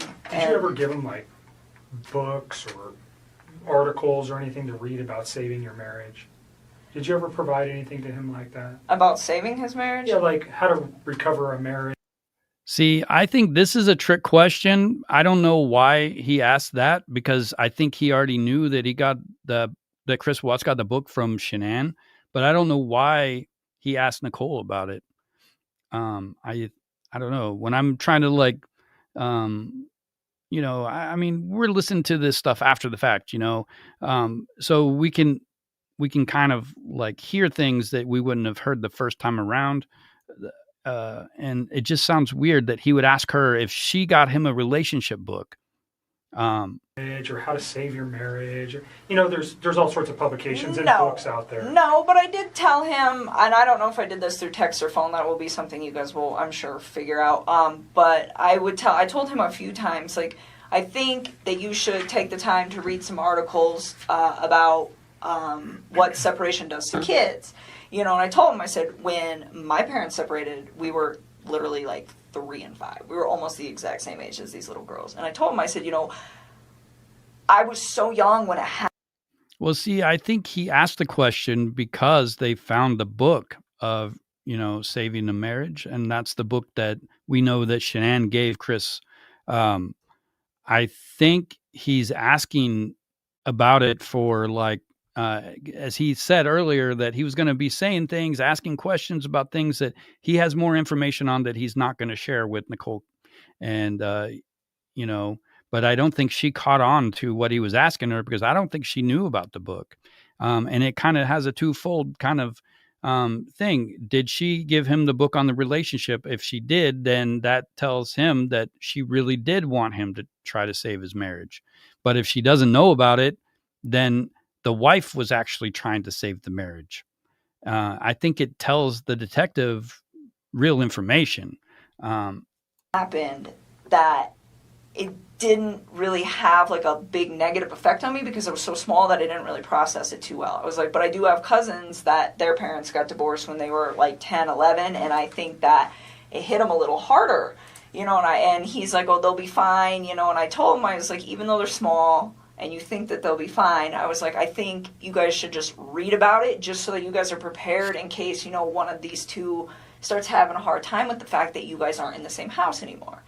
And I would tell him, I was like, there's pros and cons to it, like, because he was like getting ready to do it, and it would be like, it's kind of cool having 2 Christmases, and like your parents get to go, be happy doing whatever it is they want to do with their lives, and they don't have to be in a situation that's probably not good for the kids because it's not good for those two, but at the same time, it was like, just read. Like, that's what I always used to tell him. I'd always tell him to, like, I tell people to read about everything. Reading is so good for you. So he, at this time, is telling you that, yeah, I am the guy trying to save the marriage and she doesn't want it. That's what he told me. So, yeah, I really think he's asking that question like, for a specific reason. And I think it's because they found the book. They knew about a book, a relationship book. And, she's telling him that Chris is saying he's trying to save the marriage, but Shanann is not. And that book kind of is it's a stick in the wheel, it doesn't fit with what's being told to them. He doesn't want it, so I'm not going to do it. And then it was like, we're filing for divorce, we're selling the house. And this was like all as soon as they were coming back from North Carolina, like boom, boom, boom, boom, boom. Did you recall when he gets back from North Carolina? No, I don't even know how long he was out there. I know it was like less than 2 weeks and more than 1. I don't believe her at all, just based off how fast she answered that question.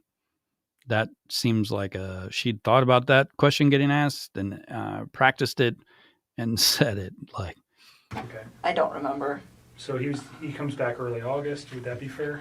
Oh yeah, it was definitely like in the first 2 weeks somewhere. All right. Probably the second week of August at some point in that. I don't remember when. Does his wife come back with him at that time? Or yeah, they all came back. They all come back at the same time? They all came back.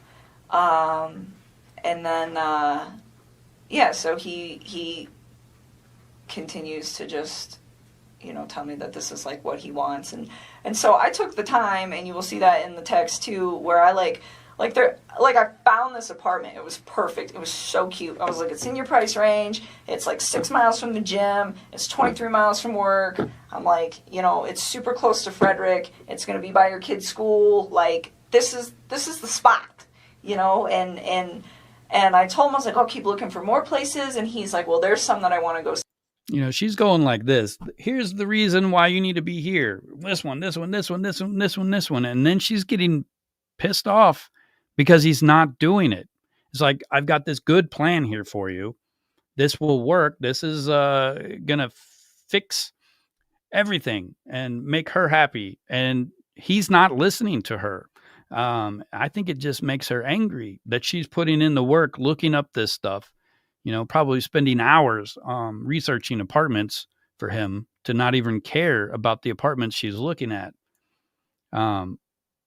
C2, and he actually had me thinking that he was going to go look at these places this week before all this. So this is fairly recent then. Oh, this just happened, like in the last. He's going to go look at apartments. He wanted me to go with him. When you say this week, are you saying like this? Monday this was the 13th. Like this week. Okay. Yeah. So I told him, I was like, "We'll pick out a few spots, and if you want me to come with you, I'll go look at them." But you said she just said 2 different things. You notice that she said he asked her to go with her. He asked her to go with him to look at these apartments. But then she just said something different. She said, I told him I would go with him if he wanted me to. It sounds like she was looking for proof that he was actually actively doing what he was saying. I think she was angry because she had caught him in lie after lie. And that's what happens when you have an affair. It fizzles out or it explodes. It never just goes away neatly. And I think that's what was happening in this relationship. Earlier that he had never, or that the apartment wasn't for you and him. It was just for him and his children. Oh, yes. It was, you had no intentions of moving in with him. No, I have my own spot. I still have a lease there till July. And even then, like, he never asked me to move in with him. Okay. And I never tried to move in with him. I mean, I told him, I really try to take everything with this whole situation very slow. The only part that I screwed up on was the fact that he wasn't completely separated from her when him and I decided. The only thing I screwed up on was he lied to me. That's not even, I don't know. I agree, Julie. She was putting pressure on him. She was trying to get proof that he was following through with anything that he was telling her. To spend time with each other. That is where I screwed up. But other than that, everything else, it was always like, you build your life, I'm going to build my life, we will intertwine them, but I am not ready to do this. And he respected that. And I even said that, and I don't know, that might be in the text, but said that too. Yeah, so I think they were talking about her spot, talking about her apartment. So I think that's what you guys are talking about there, about the spot on. Yeah, Olga, I think your English is really good, despite not being your first language. Where it's like, Chris, you need space. You're just getting out of a divorce. Personally, I think jumping into a new relationship is a little quick. It's I was in a relationship earlier this year, and I think this is also a little quick. And I'm so why don't we take our time? And I'm if you guys end up doing a week on, a week off with your kids, I'm the week you have your kids, be with your children. And the week that you don't, I'm I don't think she was trying to look for a way to slow things down. She was putting the pressure on. She was putting her foot down on the gas pedal to speed things up, if anything. I don't even want to see you every day. I think we should spend a few days of that together. Because I like my space, and I think you need your space. I think she's trying to think about it logically, because at this point she knows that relationship's not going to work out. So she's presenting it in a way that, she's heard these scenarios before, and you always think it's different when you're in the relationship. So now she's stating it in a way that makes her look good. I was trying to slow things down. I wanted, to make sure everything was going to be good. I was only helping. I didn't make any mistakes, and it's not the case. When you're in a relationship like this one, it's going to be crazy. It's going to be ups and downs, and, it's going to be crazy. I don't think she's being honest about what has happened up to this point. I think you need your space to develop your identity again and get it back, because I think he's just been so wrapped up in this whole thing that he's got in his own life and his life that he doesn't remember probably what it's like to be single or have time where it's just him. Sure. And so I was just embrace that. I think it's a beautiful thing, and I really try to take it smart with all that. And it was the same thing with his kids. I was just and we talk about things every once in a while where I'd be hey, if I ever. So just a quick question, guys. Has anyone ever known of an affair that's turned out good ever in the history of affairs? Has there ever been one that's turned out good? I'd like to know. Me, because I have a lot of house plants. It's a good example. So I have a lot of house plants, and I told him, I was one day, if I ever meet your kids, I was I'm going to show these girls how to paint pottery and plants. I was I think they would love to see something grow that they built. I think it would be really, really cute. And little stuff like that, but it wasn't very frequent. It wasn't, hey, we should get married, and hey, we should have babies, and hey, I want to live with you, and hey, I need to meet your children now, and let's cut the mom out. It was never like that. She says it. Let's cut the mom out. She had thought about this before. Otherwise, when it came out like this, where does that statement come from? Let's cut the mom out. What do you guys think? Was this the conversation? Was this the 111-minute phone call in a nutshell? Let's cut the mom out. There was never any conversation about, we can't do this with her around. We can't do this with the kids around. He never said that. You never said. See, she denies it, but she definitely had thought of it because it just come out like in her rant, like it was nothing. Said that. No. So the way you guys were trying to make this work was just, slowly trying to come together because of his current situation, and you, by your own account, Mine. I mean, you're just a independent person. It sounds like pretty much. Yeah. And but through text message or through conversation, he never said, "Hey, this isn't going to be financially able. I'm not going to be financially able to do this," or "This isn't a good thing. I got these kids." None of those conversations ever came up. No. I mean, he told me like he had a budget restriction. So for his apartment, and I'm pretty sure this is in the text, and this will probably be in the last couple weeks, he told me $1,100 to $1,400 when I was asking him. She remembers some specific details, but not all of them.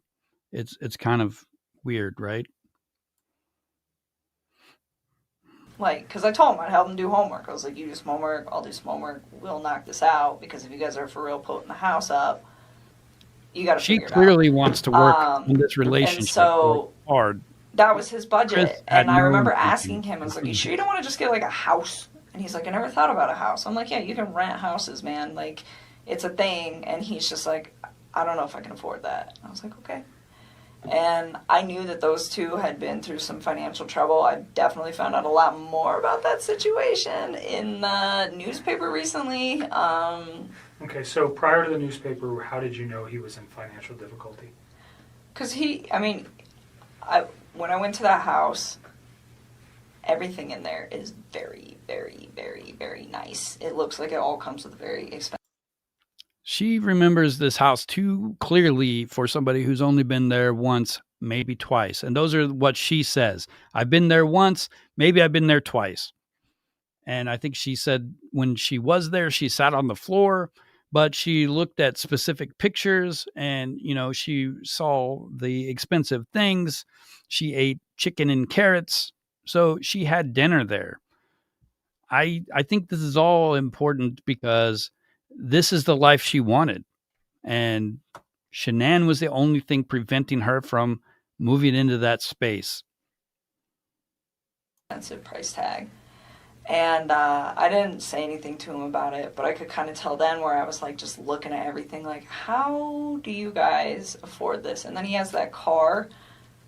I don't even know how much the car costs, but I bet it's what car is that it? Lexus. I'm sure that thing costs like $80,000, but just like money, like everything just looked like it costs a lot of money in that house. You probably have a decent idea of how much money he makes.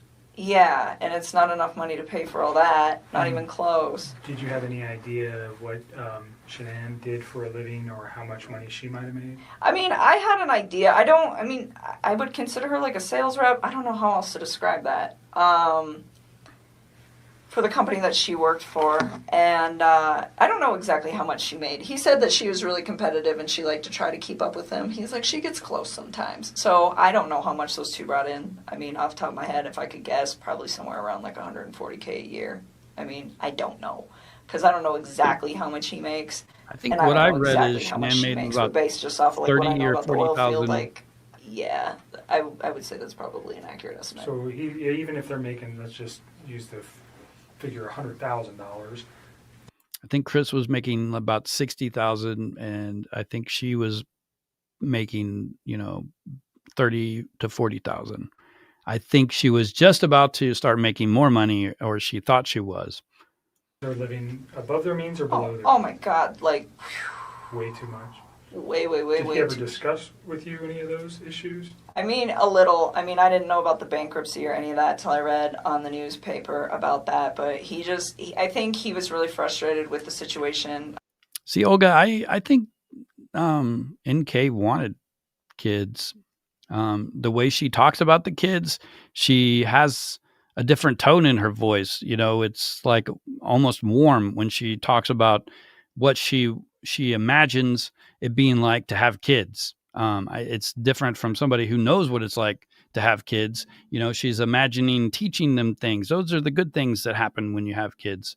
Oh, I see. Maybe she didn't want her own So that would make sense that she would find somebody who already had them. But she sounded like she wanted to be a parent of some sort to me. He told me, he's like, I feel like my paycheck goes in my bank account and I just watch it go like this. He's like, but it doesn't have to. He's like, she makes it like that. And I was just So was like, he resentful for that? I don't know if he was resentful. I just think he was frustrated by the fact that they could be doing a lot better financially. And she, from the vibe that I got, had really bad spending habits. So she was a spender. The car, hers or his? I think it's hers. Okay. I'm pretty sure that that's hers. Do you know what other car they might have? Well, I mean, his APC pickup truck. And that's... If she didn't want to be a parent of any kind, she's doing a pretty good job, pretending to for this conversation, I think. That's it, And I think. that's owned by Anadarko, though, right? Yeah. But so I don't think they own any other vehicles as far as I know. I think it's just that thing. And Anadarko doesn't allow him to drive that on his own personal time, No, right? no. So he's just got one vehicle. Yep. And it's a very expensive Lexus.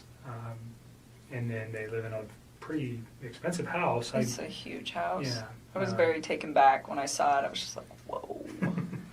How And do then you the guys... fixtures inside caused you to pause. Everything was just like... And then you mentioned today you read something about bankruptcy. Yep. What did you read? That those guys filed bankruptcy for a lot of money in... Who are those guys? To that couple. Okay. In 2015. That couple? Oh, Shanann and Chris Thanks. filed bankruptcy in 2015. Okay. And you said for a lot of money. Do you recall I think she knew about this before what she found out on the news. all the amount? No, because it was different in each of the newspapers, and I don't know which That's one a to good point, believe, Mirabelle. so, hundreds of thousands of dollars. So, yeah, I didn't know that. Let's go just back to him and the financial. He tells you, he has a concern enough to at least express something to you that he's frustrated with the way she spends, or he's upset with working so hard and never having any money, and she's kind of the responsible party for spending most of the money. I pretty much got that vibe. I mean, he just told me, he's like, we're house broke all the time. I was just like, that's unfortunate. And I asked him, I was like, do you have 401k? And he was like, yeah. And I mean, the reason I ask him this is because if I get into a relationship with somebody, I want to know, like, what kind of baggage that they have. I think that's important if I walk into a situation where I'm like, hey, I have good credit and I have all of these things that I've been building, and you don't have your stuff together, like, what are we going to do with this? And it's important for your long-term thing. So I'm preparing. And so I just asked him, I was like, well, do you have 401k? And he's like, yeah, I do have that. And then So what do you think, guys? Is Nichol Kessinger looking at Chris Watts with dollar signs in her eyes? She sees this big house, this fancy car, like all of this fancy stuff. She's talking to him about his 401k. Maybe she doesn't know about the bankruptcy, but she sees all of this stuff. I don't know. What do you guys think? Was she into Chris because she thought he was wealthy? I asked him, I was like, I didn't ask him, like, how much debt they had or anything, but I just said, is your lifestyle sustainable? And he was like, no. And I was like, how long do you think that's going to take? He's like, I don't know, but it's not sustainable. Where did his girls go to school? I don't know. He never actually told me. Like, when I asked him once, it was like when I was trying to find him an apartment, I was like, are you comfortable telling me where your girls go to school? That's in the text too. I was like, so I can figure. They're talking about all these things, and she asks him if he's comfortable telling him where the kids go to school. I don't know about that one. I think that might be another BS statement. Figure out what distance from the apartment it is. I was trying to just make his life convenient with, like, him, his ex, his kids, and all the stuff that he needs to do and work. And he was like, don't worry about it. Their school's pretty centrally located, so anywhere in the area that we were discussing will be fine. And he just left it at that. So he didn't even tell me, which was fine. I respect that. Daycare is obviously very expensive for a 3 and 5 year old. Oh, yeah. Right? So I understand. Did he ever discuss that? Never. Okay. Never. Yeah, I think if somebody asked me, "Do you rent or do you own your house?" I would be like, block." It's like scammer question, you know. Like I said, the only financial thing he ever said is just like, she just likes to spend money, like a lot of it. So that was just kind of the vibe that I got from that, and that it was a lifestyle that she liked to live, like very, like materialistic kind of lifestyle. Wanted to Like project it was a certain image. Yes, all the time. And he said that was why they got that house too. It's like she wants everybody to think that we live a certain way and that we can like sustain all this stuff. And he's like, and we can't. And I told him, I said, when you're in those situations, why don't you, I'm like, do you like voice your concern about this? And he told me, he's like, when I try to talk to her, he's like, she's really bossy and she usually shuts me out. And he's like, when she does that, he's like, I just let it go. And I was just like, all right. I mean, I don't try to like interfere with how those two interact. But I did ask about it because I'm just curious, because I would never put myself in a situation where someone was like, you know what, we're going to live in this house that costs like double what we can afford, and that's how it's going to be because I want everybody to think we're fancy. Because I wouldn't do that. I mean, to me, like, I wouldn't put up with somebody doing. I think everything she's describing in Shanann is actually her own personality too. I don't know how much she's projecting or how much I'm just imagining it, but she is like shouting out these like tasks for Chris to do, just like Shanann did, just like his mother did. And, you know, it's all fun and games at this point for her, at least from her point of view, or, you know, whether or not it's true or not, that's another question. But she's saying these things are happening and that she's doing it in a respectful way. But she is still giving him like a list of things that have to be done. You know, she's barking these orders. She's saying, well, what do you think about this? But then she's saying, well, you have to think about it this way, just like his mom did and his wife did. You know, I find it kind of ironic that she doesn't know that she's sounding this way. Like that to me. And I'm not saying that that's what she was doing. I mean, for all I know, he could have been completely lying about this. He could be the one spending all the money. Sure. You know, this is just what he told you. Exactly. So I mean, that's as far as I can interpret it. So I can't the money, be like, guys? oh, she needs to do this and she needs to do that. But he voiced his concern where it's just like financially, I'm in a very bad spot that I don't need to be in, but I'm stuck in. And that was kind of where he was at. So, but I mean, he was never like mean when he talked about her. He was never hostile, like nothing like that. He just, I mean, very calmly like, this is the situation. And I think the only reason that he even provided me with that information is because I asked. Okay. You said something about her being controlling or Bossy. That's what he said. Bossy. In like all aspects of their life. So he's saying she just did another thing. This is another time where she kind of gives contradictory statements. She said everything was agreeable with them. And then she says, well, Chris said she was bossy. That kind of contradicts what she just said about Shanann and the way Chris talked about her. Or what? I guess he could have been like calmly saying that she was bossy. I think he was just saying when he voices his opinion, it's not heard. Is the gist of that, which I thought, from what it sounded like from their separation, from them trying to separate, that was a big deal for him, where he was saying that the reason that they don't really get along anymore is because he feels like he's not heard. He says that he comes home from work and he tries to talk to her and she'll just be like, 1 minute, I'm on the phone. Or she'll like scroll through social media and she like doesn't acknowledge him. And he said that he'd addressed it with her a few times and they're calm. He said they don't really like fight. Like they don't. See, what I'm hearing every time she says, well, Shanann didn't do this, Shanann didn't do that, she's actually also saying, but I am doing this, I am doing that. And Chris gets this from me. She's proud of that part of the relationship, I think. Scream and yell. And he said he'd addressed it with her a few times, and he said it just fell on deaf ears. He's like, she just seems like she's not interested anymore. And I think it made him sad because, I mean, he was like all about his kids, and he seemed like he was trying to be all about her, but it just wasn't reciprocated. And I think at that point he was just like, they just kind of like fell apart. Okay. Just kind of drifted apart. But it was. I need to just go back a couple seconds here. Did she say that it was all about the kids for him, but it should have been all about the wife? I just want to hear that again. Acknowledge him, and I might have he went said back that a he'd little addressed too it far. with her a few Sorry. times, and they're calm. He said they don't really like fight, like they don't scream and yell. And he said he'd addressed it with her a few times, and he said it just fell on deaf ears. He's like, she just seems like she's not interested anymore. And I think it made him sad because, I mean, he was like all about his kids, and he seemed like he was trying to be all about her, but it just wasn't That's what she reciprocated. said. And I think at that point, So I don't know. I know what it's like to be all about the kids, and then the other partner gets ignored. That can happen.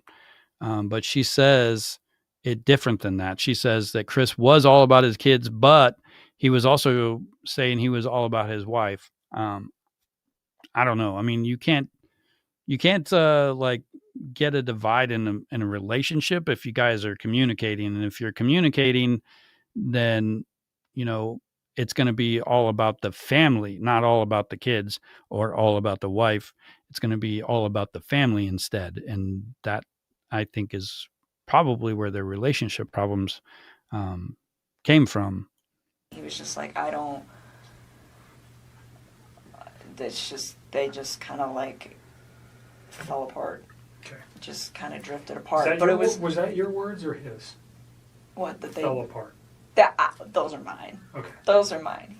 He just said that they didn't communicate very well, and it wasn't. I also I think it's interesting that he picked up on that phrase. Who said that? Did he say it fell apart, or was that you? Because I think that's another one of those important things that he's making notes on.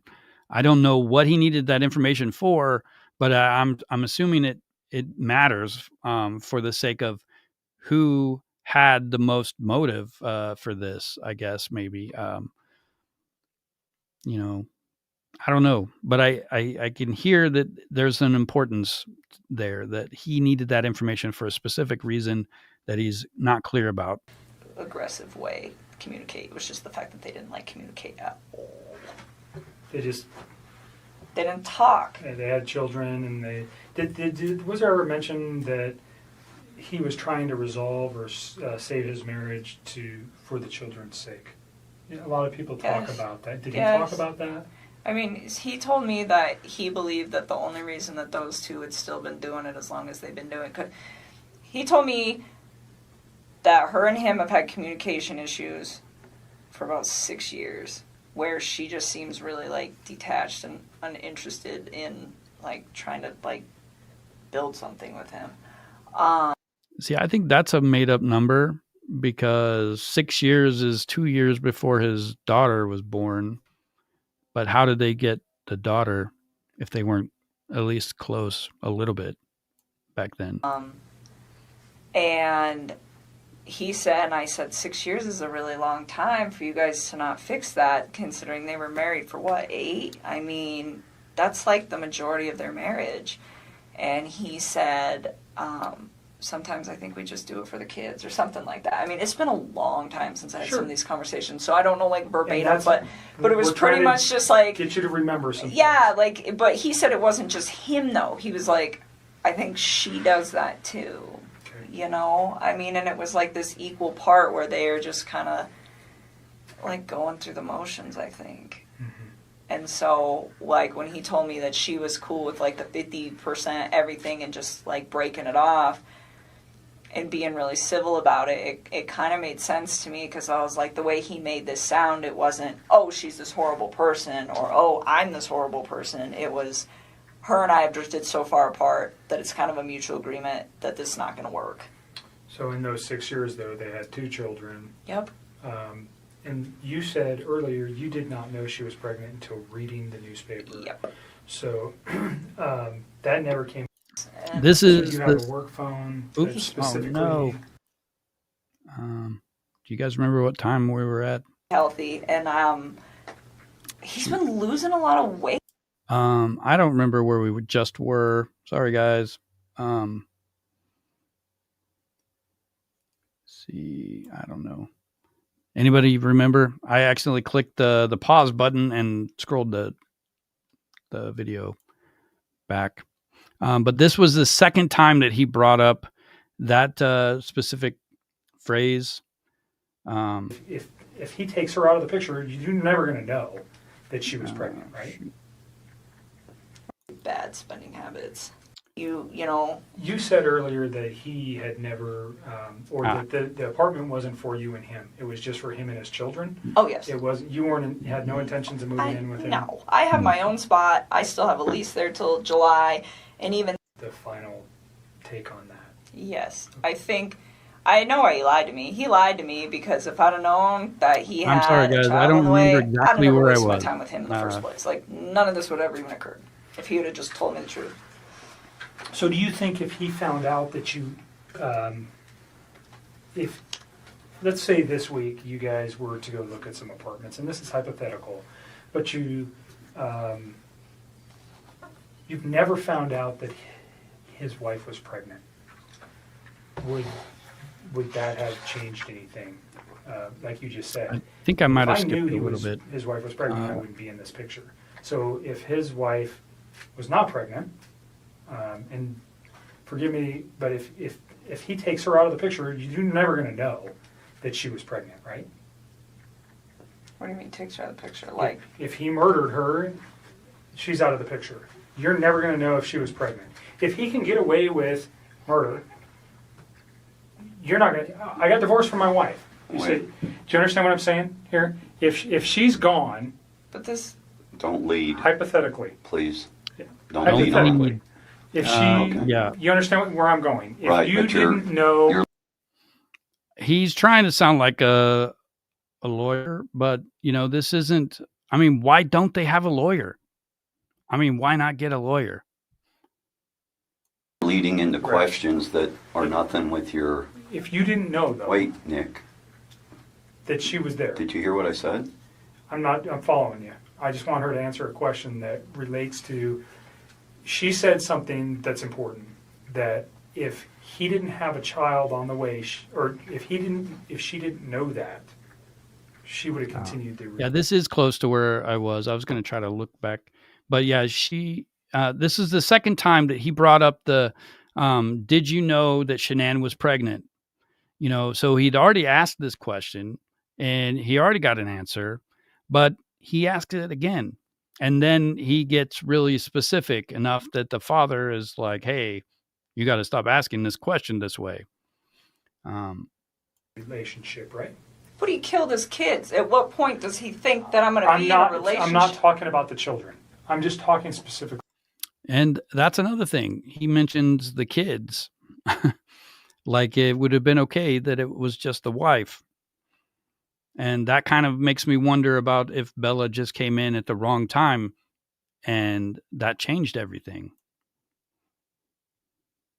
About her. I think she should have got a lawyer. And if you only knew, I think Amber Frey had a lawyer, and the lawyer spoke for her publicly.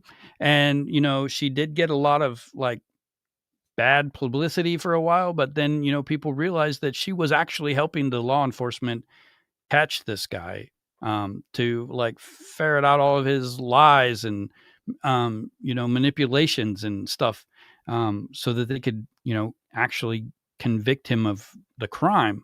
And maybe Nichol Kessinger was doing that, and she got, protected, I don't know. Like it's just weird the way all of this is coming out.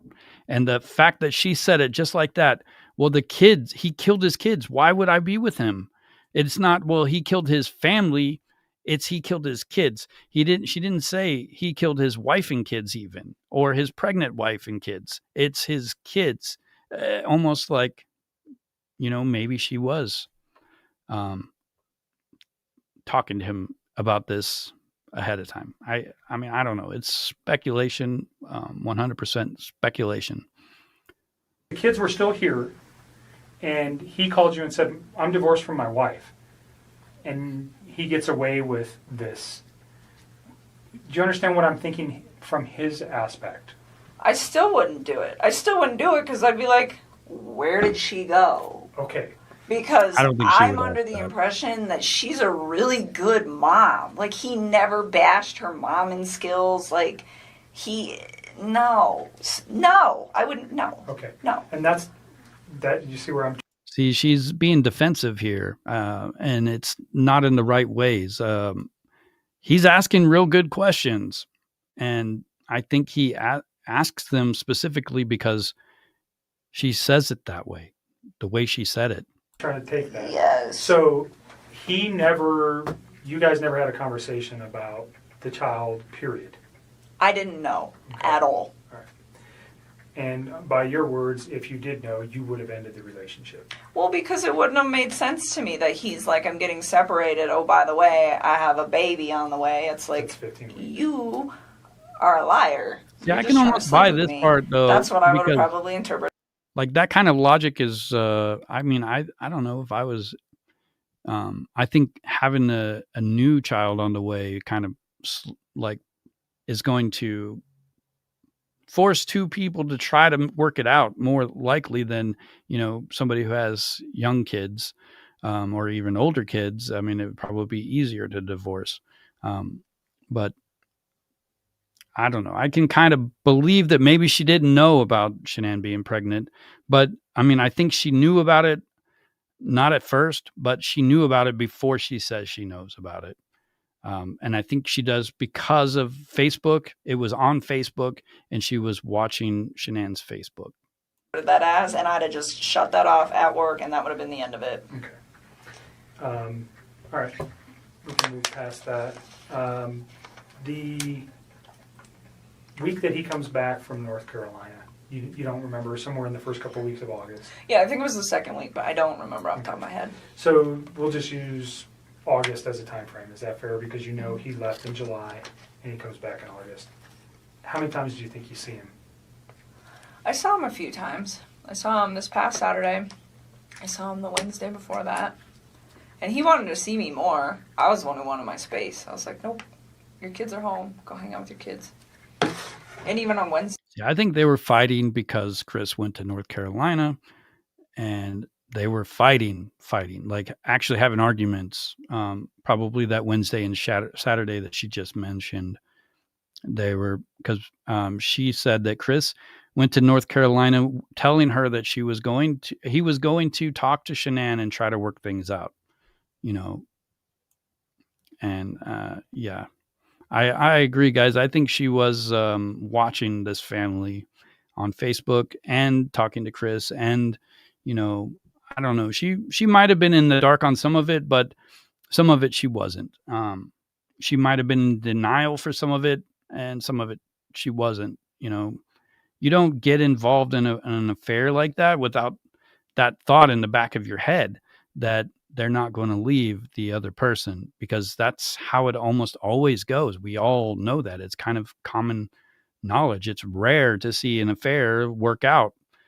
I mean, I'm sure somewhere someone has gotten into an affair where all three parties thought it was, good because they all, I don't know. I mean, it's got to have happened somewhere, at some point in time. It has to have happened, but it's rare, I think. I cut it short. Like, he came and hang out with me for a few hours, and then I was like, go chill with your kids. I was always like really respectful. Do you know of specifically where you guys went? Did you meet at your house? Did you guys go to any restaurants? Did you go to establishments? Last Wednesday, he came to my house, and this past Saturday, we went to, what's the name of that bar that we used to go to? It's not the same, the Lazy Dog, but it's the one off of 144. The way she says the bar we used to go to, too, guys, that sounds weird too, right? It sounds like they used to go there regularly to me. I mean, it doesn't sound like, oh, we've only been dating and seeing each other a few days a week for a few weeks. It sounds like a long time, the way she says that. We used to go there. Up there. And it's the lazy dog. Yes. A thriller. Did he ever mention a Rockies game that night? I'm not sure if she's guilty, but I know that No, all of I don't this think so. But there was a has There's a, reasonable suspicion, and she should have been investigated more Koback was thoroughly. Okay. which we couldn't see because they sat us in really crappy spots, but it's okay because it's preseason. But So you went, do you recall what time you went there? no, I remember. Well, kind of. So he had to get a babysitter that night. Do you know who that was? Somebody who's really young. I remember I asked him who his babysitter was, and he's like, "We have two. This girl's only 17, but the other one's out of town, so this girl's gonna stay, and she doesn't do overnights, so I gotta be back by 10." And I remember her saying that, and him saying that, and I don't know what time he got to my house. It was between, I want to say like 5:30. It might have been 5, but I don't think so, because I think the babysitter, if I remember correctly, showed up at like 4:30 or something, and he was like, "I want to spend time getting my kids acclimated to her." See, I think it's a little odd that she sounds a little disappointed that he had to leave at 10, even though he's getting there at like 5. Like, that's 5 hours. It sounds to me like she had no intention of letting this guy go home if she could help it. She wanted him with her at all times, and I think this could have been one of those. Like, she's saying it's not, but I think it could have been a pretty clingy relationship. They were like, addicted to each other, maybe. I mean, it's hard to say for sure, but it kind of sounds like it might have been to me. And then I will come. So his children didn't even know her. Oh no, they knew her, but he was saying like he likes to like stay there for a little while he doesn't just like walk out the door when they show up. It's like a transitional thing. And so that's why I'm saying I don't know how long it was. I want to say like 5:30, and then he had to be back by 10, so he left at like 9 something to be back by 10. So he probably picked you up. What was he driving? No, he didn't pick me up. He came to my house. We drove my truck. Okay. So he gets to your house. You know what he was driving to get to your house? Off the top Her of my truck head, was actually I an don't SUV. remember. I know I'm a pretty lot of sure people he- bring up that word truck and be like, well, she didn't actually have a truck. But she calls it a truck, and that's where she called it a truck. That's where you hear it, where I think it was a 4Runner, maybe, an SUV kind of truck, but she calls it a truck. usually drives that Lexus, but he doesn't always park it in my complex because the parking, there's not good spaces. So where you guys pick me up at, a lot of times he'll just park out there because there's room. Okay. So that kind of works so that because there's just not a lot of room in my apartment complex. But off the top of my head, I don't know what he was driving. What kind of truck do you drive? I drive a Toyota 4Runner. Okay. So I you was guys right. take your 4Runner to the Lazy Dog. Yep. And you said they sat you in crappy locations. It's just Where were you inside We the were, bar? when you walk in, you just hang a right, and we were like one of the first 2 booths on the right when you walk in the door. It's just not it's a good spot, but just not for the TVs. And we actually went to the other Lazy Dog. We went to the one that you and me go to. Where's that at? Federal and 100 and 20th. it's 120th and Federal, and we went there, and they have a different menu, and I was like, I don't want to eat this food, so we should go to the other one. So initially you go to the 120th Yes. location. Did you And- actually get seated? Kind of, sort of. They were like cleaning off a table, and we were standing there, just kind of looking at the beer menu and the food menu, and I was like, I don't want this, and so we 6 left. o'clock? Probably somewhere That's around kind of there, weird. 6:30. I think and then we to left go to and one went to restaurant, sports bar, you go there and then you're like, oh, let's go to the other one because they got the same food. It sounds a little weird to me, but I mean, I guess maybe. I mean, I don't know what the Lazy Dog serves, but I imagine burgers and wings and French fries and stuff, and probably has the same alcohol. It makes more sense to stay where they're at if they've only got a limited amount of time than to, pack up and redo everything at another one that's the exact same place. the other one, and we ate dinner. And you're in like first or second booth, right to the right of the door. Uh-huh. I'm just asking because if they have video, we want to be able to verify that. So that's why it's important. See, I wonder if they actually verified the video, I don't know. Probably because this stay story for sounds dessert. like BS So, to me. I don't know. How long's the restaurant take? Like an hour and a half? I don't know, I've never been to the Lazy Dog. I don't know. Probably about an hour and a half. And then we went back to my house. Yeah, Thriller, she really has Hung out at my no house, compassion for a here little at while, all. and then he had to leave. This and whole then he time, left. she is not Do you recall what time it sounded like she's sorry that these On the people top of my lost their head, lives no. at all. I remember he He's was like just gonna be late to be 100% back defensive. at 10. I think there's a text message where he starts texting me when he's home at his house. Okay. So you can probably figure that out. And I remember I texted him back and I was like, damn, that was quick. Or wow, that was really quick. He's like, yeah, I even had time to stop at the ATM or stop at the gas station, stop somewhere to get money to pay the babysitter. Okay. And I was just like thinking like, well, that was really fast. But I think he was still like a little late coming back, but nothing too drastic. So he probably left my house like somewhere around 9:30ish. All right. And You know, you Maribel, go that's a straight good home, he point. texts you. I hadn't considered that. I wonder who could have been there that they saw that would make them want to leave. Well, I was already home. Right, no, he texts you. He goes straight home from your house and he texts you that he's home. Mm-hmm. So that should be in your text message. It should be. I'm pretty positive that was not a phone call. I'm almost positive that was a text. Sometimes I get them flip-flop or I don't remember, but sometimes I know. I'm pretty sure that one was a text. That sounds Saturday, like sometimes I'm lying to me. During your The way she dinner, described that. She's like, well, sometimes I get them mixed around, but it's all the same. I don't believe that. what kind of conversation did you guys have?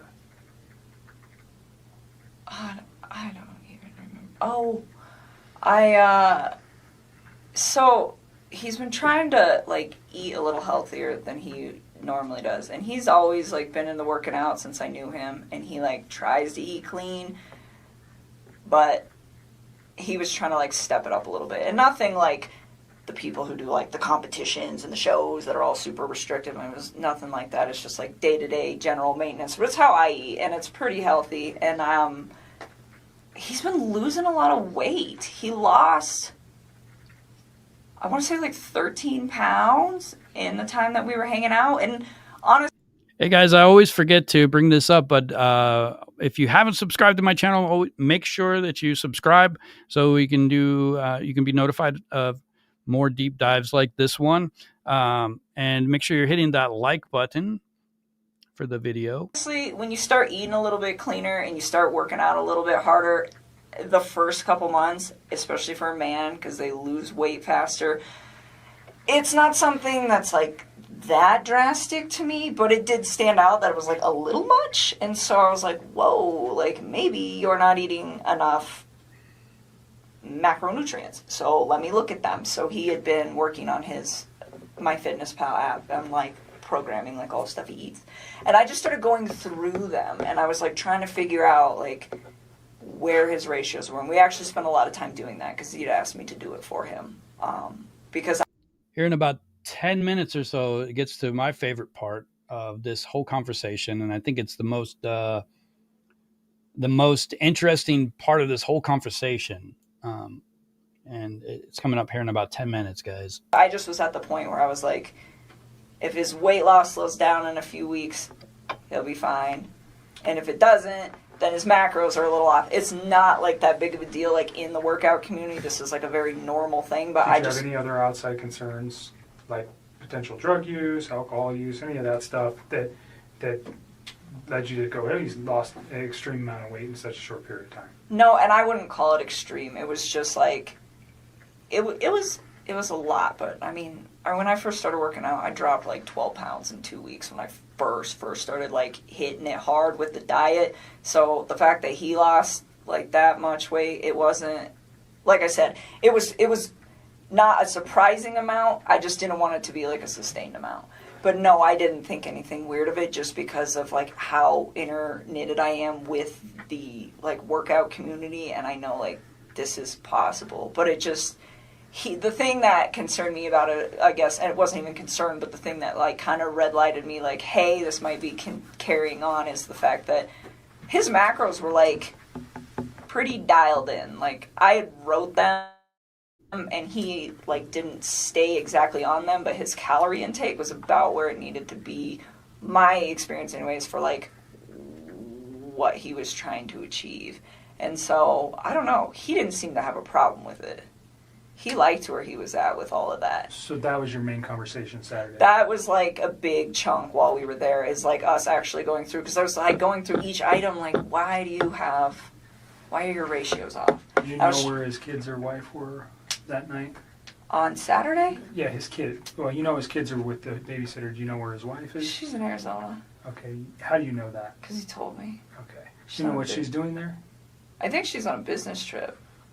He didn't even tell me right away. He actually told me, I think, like on Saturday or something. It might have been like Friday or something. I honestly don't remember. I just remember I was like really surprised where he's like, hey, like, I'm going to try to get a babysitter if you want to hang out or something like that. And I was like, why do you need a babysitter? Like, your wife's home. He's like, no, she's out of town. I was like, oh, okay. Is there much conversation regarding that, her being on a trip, or the children during those conversations?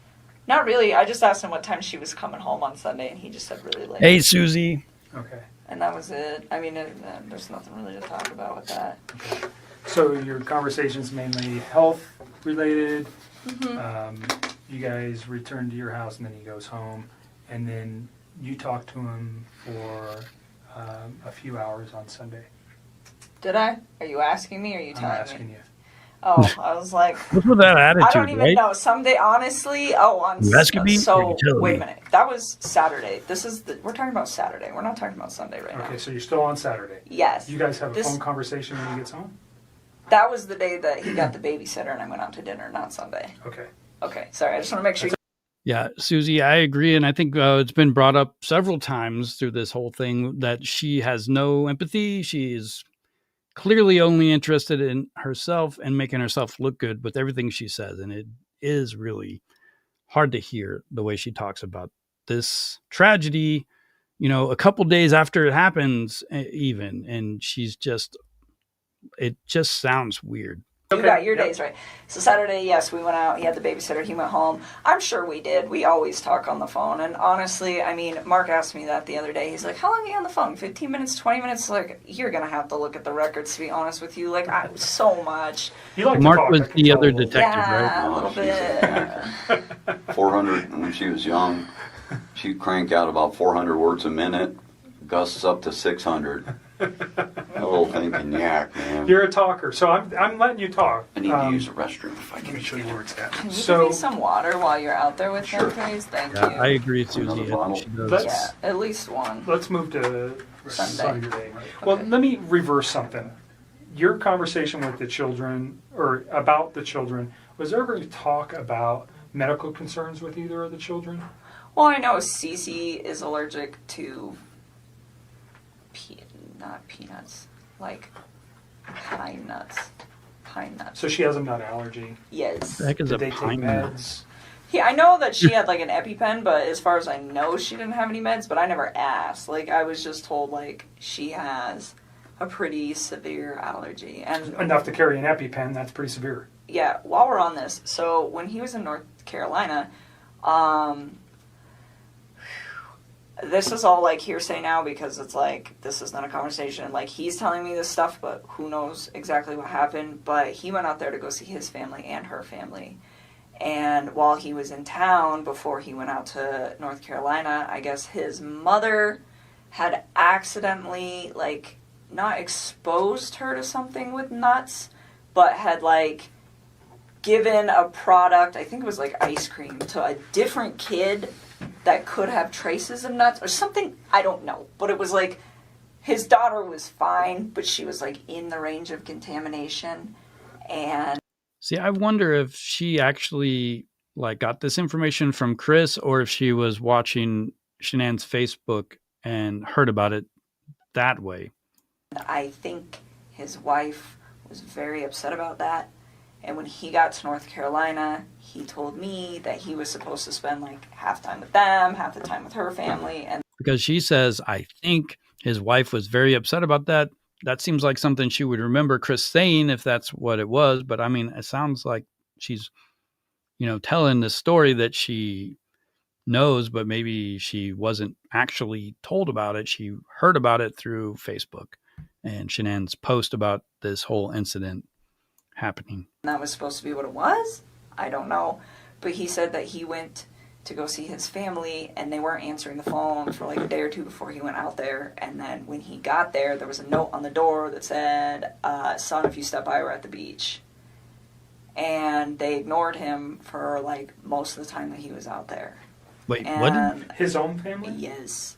His mom, I his dad, missed his that. sister. I'm going to have to What's hear the that again. significance? Do you know why? Yeah, he said, and again, I don't know what is true with this man anymore and what's not, but he told me that I'm going to rewind it just a tiny bit. contamination,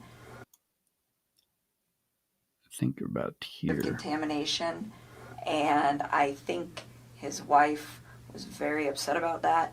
And when he got to North Carolina, he told me that he was supposed to spend like half time with them, half the time with her family, and that was supposed to be what it was. I don't know. But he said that he went to go see his family and they weren't answering the phone for like a day or two before he went out there. And then when he got there, there was a note on the door that said, son, if you step by, we're at the beach. What did she say there? Son, if you stop by, we're at the beach? Or did I hear that wrong? Because if that's what the note said, why didn't he go to the beach to find them? And they ignored him for like most of the time that he was out there. And His own family? yes, his mom, his dad, and Wait. his sister. What's the significance? Oh, I Do you think know- I get do it. you know why? What she's Yeah, trying he to say said, was, and again, like, I their don't know what's parent- true his with parents this man were anymore and what's not. having but a he fight told with me him too, that, even though he went out there to see like, them. leading up to it, I was like, well, why are your They were folks like avoiding him, is ignoring you? what And I she's was trying like to really imply, I concerned think. about this. Like every single day he would talk to me when he was out there, and I was like, you talked to your family today? You talked to your family today? Did you talk to your dad? What happened? Did you talk to him? No, I didn't. Or yeah, And she just says, hey, I talked to him every day while he was out there. But earlier she said that, she didn't know how long he was out there, that she talked to him. I mean, it's just like in the span of like 20 minutes, that conversation changed for, I don't know when he was out there exactly. We talked to each other sometimes to, I talked to him every day while he was out there. I talked to my mom. Well, what'd she say? Are you going to hang out with him? Like, I wanted him to see his people because it's important. Family is an important Victoria, thing. it's It entitled. just needs to function properly. And Sure. and so I was like, well, and he was like, well, they're ignoring me. And I was like, what do you think happened? And he was like, I'm not really sure, but I think something was said between my wife and them during that incident. And he's like, because The every time peanut yes, that happened nuts. before he got there, yes. And he's like, because every time that I try to,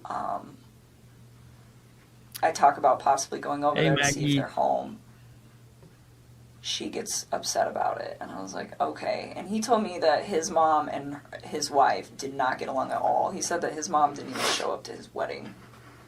You see, whenever she describes this situation with the family, the way she paints this picture, it was a major problem.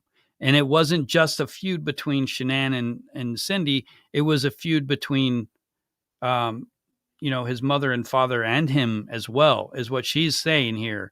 And I know that I've said it before that, that Nutgate was really a significant stressor that added to the pressure that caused this situation to end the way that it did. And there's a lot of reasons why I think that this is one of them. This is, maybe it's not completely true. I mean, it's hard to say what, is and isn't true, even though the person is specifically saying it.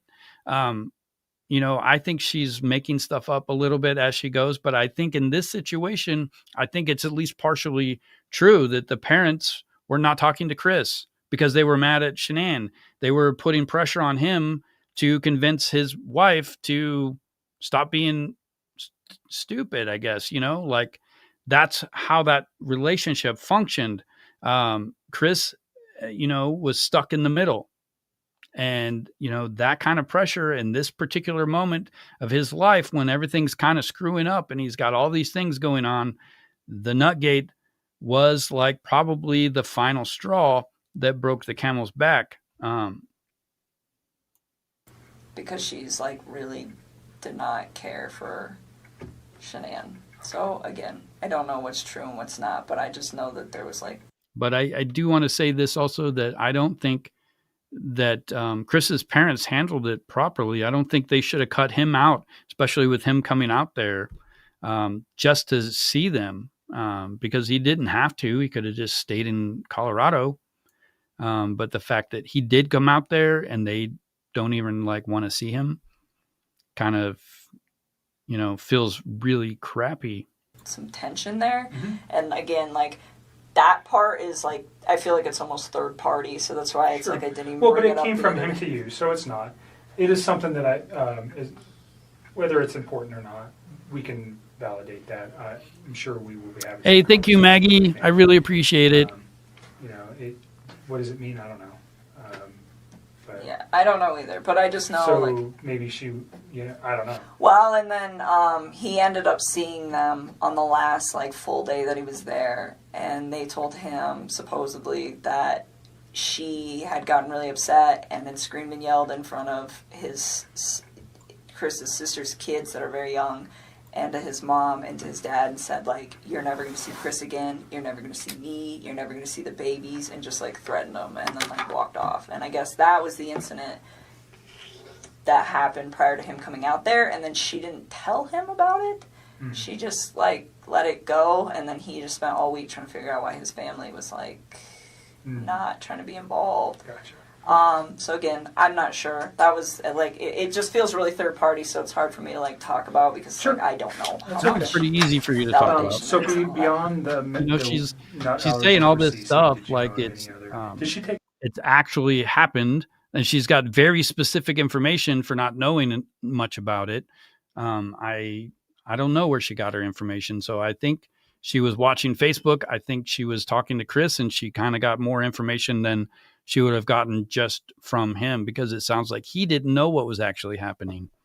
But it sounds weird to me. This whole story that she's giving this detective, this sounds weird, like all of it. Meds that you know of other than carrying an EpiPen? His kids or his wife? No, his children. No. And now, well, if you know anything about his wife's medical conditions, if she had any. No, I've like read in the newspaper they keep saying, "Oh, she had medical conditions," and I'm like, is that a misprint? Are they talking about Cece, or is that just something else I don't know? So you don't know anything about Nope. Shanann having any kind of medical problems? No. Okay.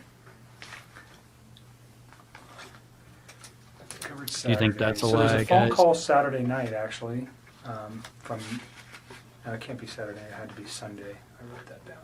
I think he's about to talk about Sunday the night. 111-minute phone call. Is there anything else you think, let me just back up, from that Saturday where you guys had a meal at the Lazy Dog to prior for the 6 weeks that you guys were serious? And although your dad's here and I think you're probably pretty comfortable, your relationship with Chris was, can you describe your relationship? I mean, when he was with me, I considered it to be fairly healthy. It was open communication, and it was what I thought was honest, and it was very calm. It was respectful. We got along really well. He gave me my space when I needed it. I gave him his, and anytime like he wanted to take care of it, like anytime that his kids could be in like his life for hours or days or whatever, whenever they were home, I made sure that I wasn't a presence in his life so that he could be the best dad that he needed to be. And I mean, I thought what we had, it was very comfortable for me. I enjoyed it. I think he did very much as well. This is the part I was telling you guys about. This part here is where she gets into the I love yous and stuff. And I think she was very much in love with this guy, and her voice is going to change a little bit too here in a second or two when she's talking about this. You guys, 6, 8 weeks, 2 months, whatever it was, you guys had an intimate relationship during that time. Yes. Okay. So you're pretty serious. Did he ever tell you that he loved you? Yes, he did. Did you ever? Yes, he did. She sounds like a little offended that they asked that. Like it sounds like it might have caught her off guard. And something not related to Chris Watts, I just want to let you guys know it's like 45 degrees out here in Anchorage, Alaska today. I know you guys are talking about how warm it is in Florida. 23C, I think it's about 70, 75. I'm kind of freezing. I think our heater's turned on. But I'll get back to this We're here. telling him the same. A couple times. Notwithstanding that today, because those thoughts may have changed for you, but on, let's go Sunday into Monday or Monday, did you still love him on those days? I think it was something where it was like I said it a few times and I meant it, but he definitely felt the urge to say it to me a lot more than I did to him, because it was just all very new to me, and it was like, take your time with this. Like, you don't need to. I don't know about you guys, but I don't see Chris as the type to be like talking very much. I think she was probably the one that said this more. And I think she was caught off guard whenever he brought it up at all. Like, it just sounded weird. To like rush that, like I remember when he was in North Carolina and he was like, Yeah, Olga, it is about 45 in Fahrenheit. So I think that's what, like 15 or so, maybe 10 C. I can't remember the conversions. trying to patch things up with his wife, and he told me he loved me, and I was like, don't say that to me. Like, please go try to fit. And I mean, and that might even be in the text too, where it's like, don't say those words to me and then go try to make peace with your wife and lay in bed with another woman. Like, just don't. See, I think this conversation came up whenever he went to Colorado or to North Carolina, and she sounds like she's talking about this, and she's kind of getting angry about it when she says, don't do this, don't do this. And she's going to say it a few more times. And he obviously does it. Don't do that. And I was like, it's not that I don't appreciate what you're saying to me. It's like, it just didn't sit right for me, So I just feel like Almost like an insecurity where he had to say that to you? Or? I don't know. I think he like, looking back at all this now, I don't think he was trying to fix things with her. So saying I love you to me seemed like probably something that he genuinely meant. Like, I love this woman. And yeah, I think right there she actually said that something that might have been true, but she presents it that she didn't know that he was lying, but she says it, and it also like the I guess what she actually said was he was lying.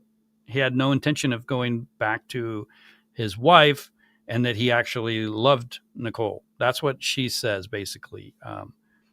But I think she knew that he had no intention of working things out with her. I bet you he was telling her the things that she was trying to do to save the marriage, and it probably made her angry. But the way she talks about this love stuff, and don't go like sleep with her and say you love me over and over again, it really irritated her, and it really made her angry. But to me, in the way that I was perceiving things, he had told me that he was trying to fix things with her. So it's just like, this is an inappropriate time. And I wasn't mad at him. And I'm pretty sure that's in the text too, where it was very like calm, but it's just like, it's almost disrespectful, where it's like, please don't. I'm like, if we get to that point where it is you and me. I don't know how it could be calm and yes, you disrespectful. can say that, but not then. Like, that's. So you thought he was very genuine when he said that? I did. I mean, and he wrote it. It's in all those cards I gave you. Not in all of them, but like the later ones. And thank you. When you said it to him, you said you meant it when you said it. Yes, I just didn't say as frequently as he said it. Like, sometimes he would say it, and I was just like, for me, it was still like very, very new, so I kind of like took my time and only said it when I was just like, this is a really important moment. So you got, in the short period of time that you guys were together, yes, became. She was very jealous of Shanann, and it's very clear that she didn't want him to be with his wife, even though he lived with her. She was imagining him like in a like a what did I call it earlier? What did she say? Some kind of arrangement, a business arrangement, kind of. That's how they were living together. She actually phrased it that way a couple times, and that's how she's thinking about it. Chris is living in the basement. It's like its own little apartment. He's doing his own thing. He's not messing around with the wife. He's only messing around with me. And then whenever he starts saying that, well, maybe I need to work things out, then the control has to happen, and she gets angry. And I think that's what happened when Chris went to North Carolina. I think that's when everything kind of started blowing up. And I don't know, that plus the thing with his parents kind of escalated things crazy. Very attached to you. Yes. Very, very Hey, attached. Deanna. Sending cards. Flowers. He's telling you he loves you. He sends you flowers. Does he buy you any other gifts? Nope. I wouldn't have wanted them anyways. Flowers is enough. You can't. I don't need expensive stuff. Okay. But he becomes very attached to you. Yes. You guys are talking multiple times a day, at least. You're All the time. You're seeing each other on a regular basis. Yep. So it's a very and his wife is not around, nor are his children. So there's a lot of time for you guys to build your relationship in this first four weeks or so. Is that fair? Yeah, and even when she was back, I mean, it was still like we were still spending time together. He was still spending time with his children, and I had my own life. Like, I mean, there was one week where I just like went out of town with my friends for my birthday. I wasn't even around the whole like last few days of June up until the 3rd of July. I was like gone, and then there was another like last weekend I had a friend impromptu come in town. If she was gone until the 3rd of July, she says she was at Chris's house on the 4th of July. So if she was gone that whole time, the first thing she did when she got back was go see Chris. So, I mean, I think she's just like, trying to paint the picture that she's doing things like this, but, I don't believe it at all. And, I think she says earlier in the beginning of this, something about Jim was at her house. So she called him that morning. He was her house guest or something, but I don't know much about Jim and how he's like tangled up in all of this, but from out of state, and I hosted her. She brings him up for a few days, and it's like I still did my own thing all the time. Like, whether he was there or not, like, if my friends were like, hey, we want to make plans, I would tell him, like, we're not hanging out today because I want to go see my mom or my dad. Did your friends know about him? Nope. Why? It's a secret relationship like because he's married. Right now, they don't need to know about So that. if you had a boyfriend of 4 to 8 weeks. See, you guys heard that tone that she just gave about, they don't need to know yet. It's still new. That sounded like she's just being annoyed that he asked that question. And that's like a snippy kind of response to that question. On a regular, I don't know if you were married prior or if you had a boyfriend before, but if you had a steady boyfriend, you would have let people know. I think you told me before we got started that you just told your dad about Chris. No, I wouldn't recently. have told them. I wouldn't have told Okay. people. It's too early. I mean, people. So you don't tell your friends, hey, I No, got a because boyfriend. people come and go. I mean, Okay. the dating scene these days is like, it sucks. I mean, so no, I wouldn't. I mean, it would have to be something. Even with Sean, I think I was with Sean for probably like 6 or 7 months before I brought him home to my family. I mean, I really, same with, that was the guy I was in a previous relationship with, but I But mean. this one, you were a little bit more. You said he's with 2 women. Was that one of your considerations for not telling anybody about him? Yes, well, I mean, it was like, okay, like this, to me, it wasn't going to be an extended thing. Like, if it got to the point where we were, like, dating for, like, 3 or 4 months and he's still talking about, oh, I'm going to move out, I'm going to sell the house, I think at that point I probably would have just been like, I don't think you're really, like, doing these things you say you're. I think she was already thinking this stuff way before that time frame that she just, just everything she said up until this point where she's like, hey, do this, this, and this. Let's go get this apartment. Let's go look at that one. She's inviting herself to go with him to view these places. She was already doing that. And I think that's where they were fighting, I think, before this all happened. because she was starting to doubt his honesty, that he was actually going to leave his wife at all. Going to do, and I probably would have just like left, because at that point it's not fair. It wasn't fair to me in the first place. It wasn't fair to her in the first place. It wasn't fair to any of us in the first place. You know, it wasn't fair to his family for him to have an affair.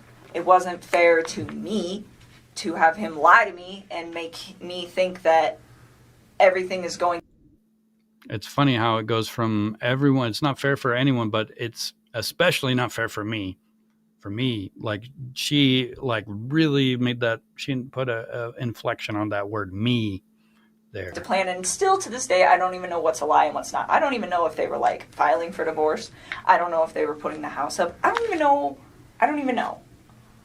anymore what is real and what is not. But what I do know is it's just like, you know, that wasn't fair to me either, because if I'd have known not even all the truth, but like obviously some of it, I wouldn't have even engaged in any of this in the first place. And it just, I mean, and that's the part for me, just like on my personal level, outside of everything that is happening, that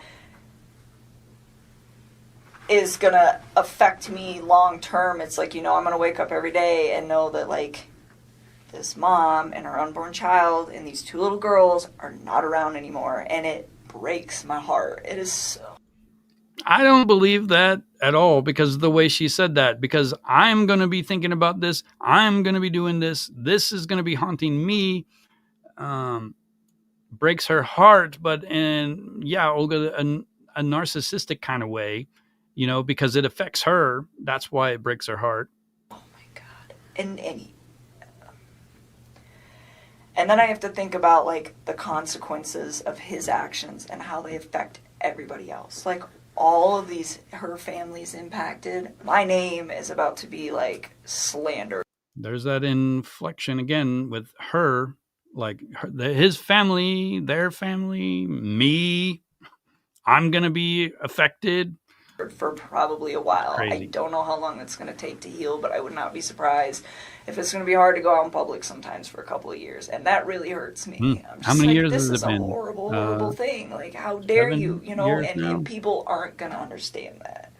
You know, they're going to say, oh, you know, you're the woman that had an affair with this man who took out his whole family. And I take a step back, and it's just like, I didn't know. Like,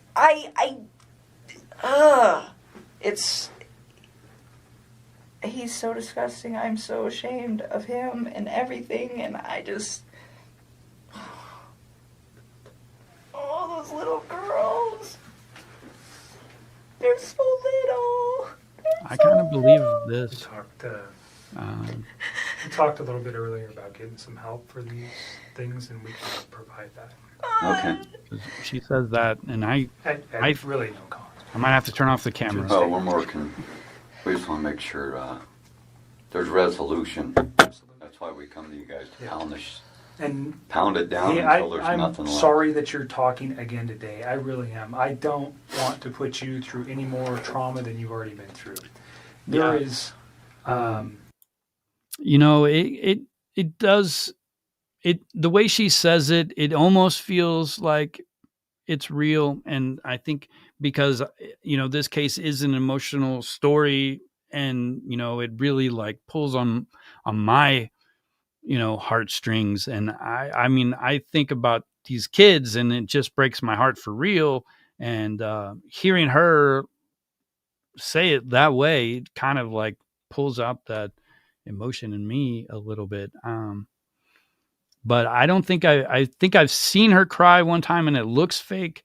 This almost sounds like she really felt sorry, but it's hard to tell if she's actually sorry for what happened to the kids, or if she's sorry about what happened to her, because she knows what's coming.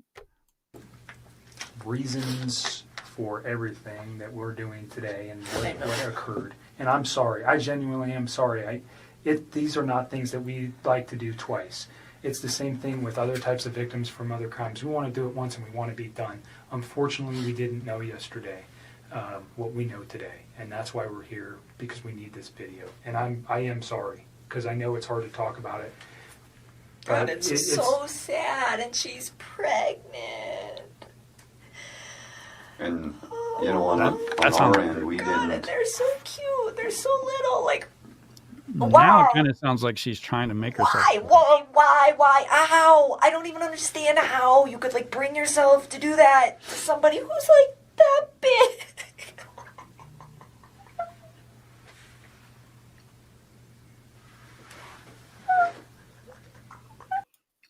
That, I don't know, guys. I feel sorry to hear somebody crying like that.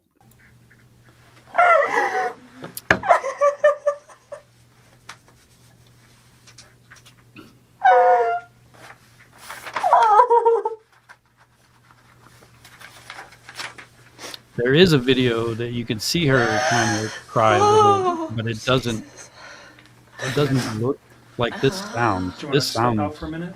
No, I just need to chill with my eyes closed for a sec.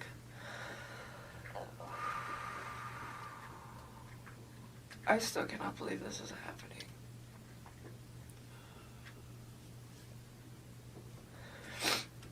Alright, let's keep going, because we're just getting to like the meat of this whole Let's situation. get to the phone call on Saturday from 9 to 11. What did you guys? 111 on Sunday phone from call. 9 to 11. Yeah, we talked a few times. So, Sunday, I think so. I need to think. I can't even think. Well, guys, I'm not gonna lie. Like, just hearing that, like my eyes started getting watery for a second. I had to like stop. You know, but this is a very horrifying story. I mean, it really is. And I know I've talked about this case a lot, but I still remember the first time I heard about it. And I remember that I had at least 12 to 18 hours where I couldn't even think about what happened to those kids at all without getting emotional. And I think it's like that for me anytime I hear any horrible story involving kids.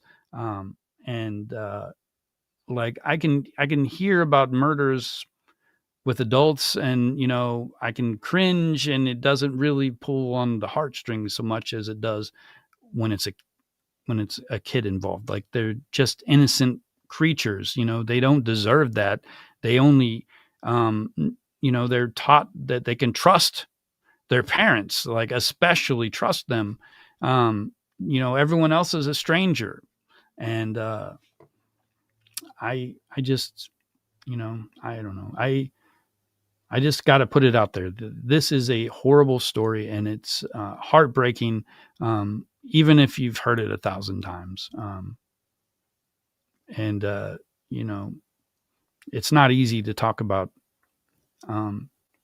kids being hurt. Take a couple breaths and take a second. Sunday night.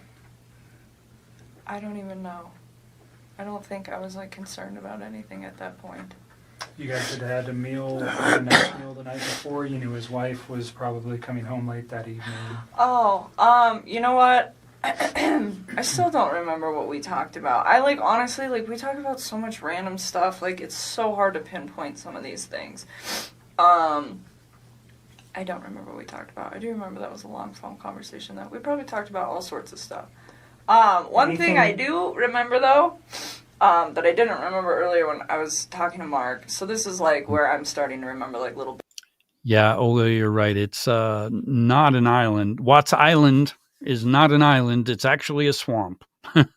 I agree 100%. Bits and pieces. I don't remember. Yeah, I know. So the phone conversation, I don't remember what was in the phone conversation. Probably nothing of relevance, to be honest with you. But usually he talks to me when he's like down in the basement in his bed before he goes to bed and before I go to bed. And I could hear the TV on, which I thought was kind of weird. I didn't ask him. I just heard it in the background. And I remember thinking, and it was like right before we got off the phone, I was like, why the hell is he up? And there's like no TV downstairs. Yeah, see, I agree. Whenever you cry, I think that lump in your throat kind of makes it hard to talk, right? I mean, when you say that my voice doesn't bounce back, that's what I think of immediately. Um, yeah, and it's a crazy story, and it's been 7 years that this has been going on, and nobody knows for sure what happened. Still, it's crazy. There, so I was like, well, maybe So I don't know. no TV in the basement where he usually calls you from. Yeah, and I don't know how many TVs they have. Like, I've never been in their bedroom. Like, I went upstairs once, and it was like to their little playroom, and I just like looked at it, and I was like, that's super cute that your girls have books, and that was like it. And other than that, I have never been in any of those rooms in that upstairs. Like, to me, it was just like, you don't know. I think Ever. if she I looked had in the no. kids' So bedroom, I don't know she if he looked has in any other Chris's TVs. bedroom. I mean, I don't know if there was a TV in their bedroom or not, but I don't believe that she didn't look in every room in the house. I'm assuming by like how much other nice stuff they have in their house, it wouldn't surprise me. So I'm not quite sure what room he was in at that point. But I just remember hearing the TV, and I was like, it was just weird to me because I was like, why are you watching TV right now? It is like super late, and that was the only thing. And he had phoned you, or were you guys already talking when the TV was going, or? I just remember I picked up on it like later, but I don't think it was like throughout the whole conversation. Okay. Like, I just remember it being towards the end because I remember thinking like, wow, it's really late. The something I didn't ask you about the house because you'd been there twice, and it just made me remember. Do you remember how you guys accessed the house? That's a good question. So This is an important question. I think there's like multiple reasons why this question was asked. once through the garage, and I think once through the front door. I think the first time was through the front door, I think. And I think the second time was through the garage. Was there anything unique about either of the doors when you went into the house that might not be typical of another house? I think somebody might have said something to someone about them going in a different way, and that's why he's asking this question. I can't say for sure. I know that there is a lot of rumors that say that they went in through the back door or they went in through a basement window or different things. But I think that rumor started out somewhere, and it's possible that it started from just hearing this conversation. And, you have to ask yourself, well, why is this detective asking this specific question? It should be an easy question, Maggie. You're right. It isn't a hard question. You go through the garage. I think most people go through the garage unless they don't have one. I mean, you park your car in the garage. You only have one car. You park it in the garage, and then you go into the house. That just seems normal to me, but I don't know. I could be wrong. Like a unique door. Like, Not I know the they have door a itself. camera on their door. Okay, I mean, I know there's a that. camera on the which door? It's on the front door, isn't it? I don't know. I'm asking. I think so. Okay. I don't know. Did he use a key to access the house? Yeah, Olga. No, I think this guy knows what he he did not. wants. The first time I went over there, answer. he just let me in. And then the second time, did we go through the garage? I don't remember. I've been through his garage before. I went through his front door once, though, because I remember he had just cleaned. It was the first time I went through his front door, because he had just cleaned his carpets, and he had moved all the furniture out of the way, sounds like and the BS furniture to me. was kind of in the way of the door. And he's like, the door doesn't open all the way right now. I'll move all the furniture back when the carpet dries. So I do remember that, just kind of offhandedly. And the second time, I want to say we went through his garage, because I remember his garage. I remember, yeah. So he was at the house when you went there. You were never there by yourself. He right? was at, Or he- no. That's another interesting question. The first time he was our. Did you go there by yourself? Why would he ask that? I mean, is it just a off the top of the head question, or is there a specific reason why he's asking that specific question? Already there, Okay. and I met up with him. And the second time we went there together. So the front door, I asked if he had used a key. He let me in. Okay. So there's a, those keypads where you can enter an access code. Do you remember seeing that on his door? I want to say vaguely, but to be honest with you, I don't remember. Like, he let me in that day. That So was he so never gave long you ago. he never gave you the code to access his home. No, Okay. not at all. You That talked makes me about a wonder support if system. they found like a video of There was Nichol this, Kessinger camera going on the into front the door. house. Like I don't know. Maybe this is where like people start wondering why, or if she had gone into the house alone, or she went in through a back door. I mean, this is a very important question that he actually asks her, and he's got to have a reason for asking it. Whether somebody saw it or if it's a video of her going in, she keeps saying, well, he let me in. Well, that sounds weird because maybe she showed up at his house without him and he was inside and he let her in. I don't know. I mean, I mean, the way she describes going to the house, she's with Chris and they go in together. But then she says, I don't remember how we went in. If we went in together with Chris, they would have unlocked the door together and went in rather than, Chris going in through the garage and then coming out the front door and letting her in. I mean, the part about letting her in sounds weird to me. Right? It sounds weird. Was that just like what a Ring doorbell is that goes to your phone? I don't even know what it looked like. I only know that it existed either because A, I wasn't paying attention the first time I was over there, but B, because of all the stuff that's going on right now. That's the only reason I know it's in Did you remember existence. seeing any cameras anywhere in the house?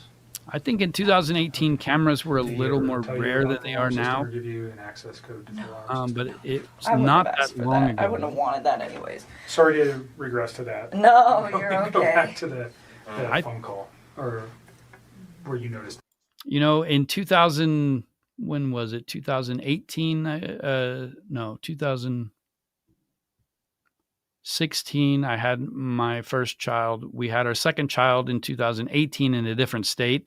So sometime between 2016 and 2018, my neighbor across the street had a camera.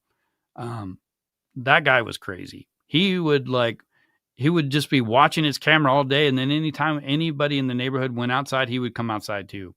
Like just a lonely old guy that wanted to have conversations with people who didn't want to have conversations. It was kind of weird, but that was my first neighbor that had a camera. And at the time, I don't think very many people did have cameras. So I think it was shortly after I would say it was 2017 at least, maybe, probably 2017. So probably 2018, more and more people are starting to buy cameras for their houses. I think nowadays almost everyone has them. And I think neighborhoods have Facebook groups and they share their camera footage, all the wildlife that comes in and eats their flowers and things like that. The television in the background of the Yeah. phone call. Yeah.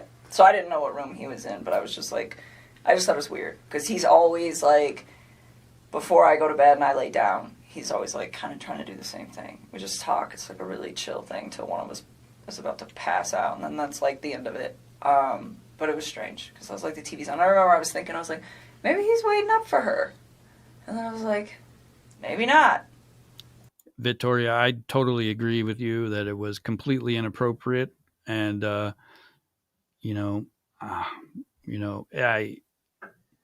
mean, just imagine if Shanann came home while she was there, like just by the off chance, like that just like screams immediate violence is going to happen if, that were the case. Like, it just seems like an affair would be something you always keep away from the house. Cause like, if you don't, like we all know, we talk about a lot of cold-blooded murders on my true crime channel, with killers that are completely detached. But, the scary ones are also the hot-blooded, like, heavy emotional murders that happen between spouses and, girlfriend or boyfriends. Like that happens, and it's tragic. But it usually happens when somebody gets caught at the house, with somebody who shouldn't be there. I didn't know. It wasn't something that like alerted me. It was just different from his standard operating procedure. Because whether his wife is home That's a very good or point, she's Maribel. gone, he's always got kind of like the standard op when he calls me. So that's why it was kind of Hey, Molly, unique. you made it. Because it doesn't really fluctuate. This is one of when my she's there. longest She's not there. lives It's ever, pretty, like, free but I reign of really what want he to get does. through this whole thing.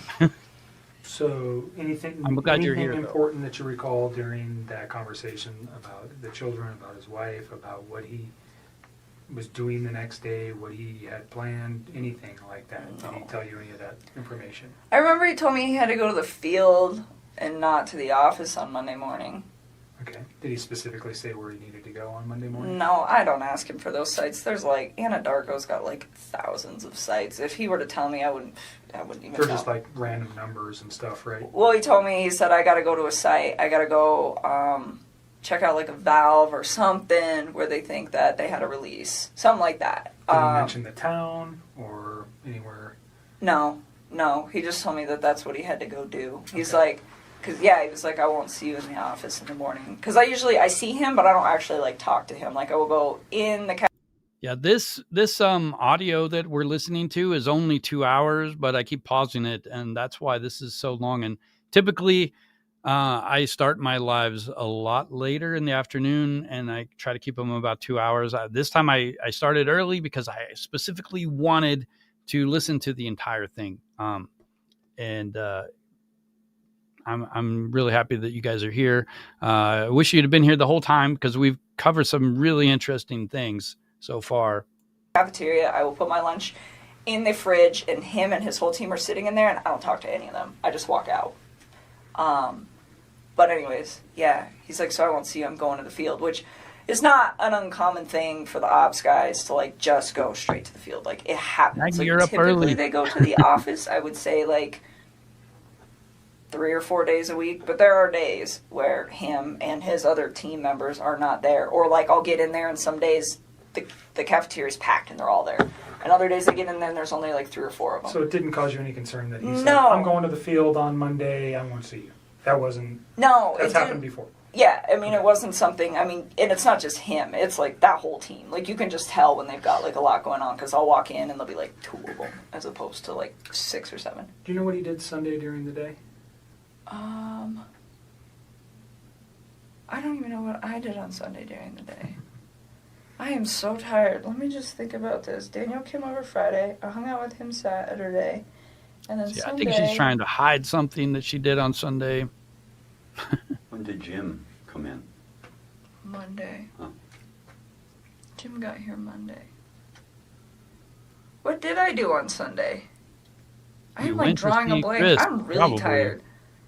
I don't know. Can I get back to you on that?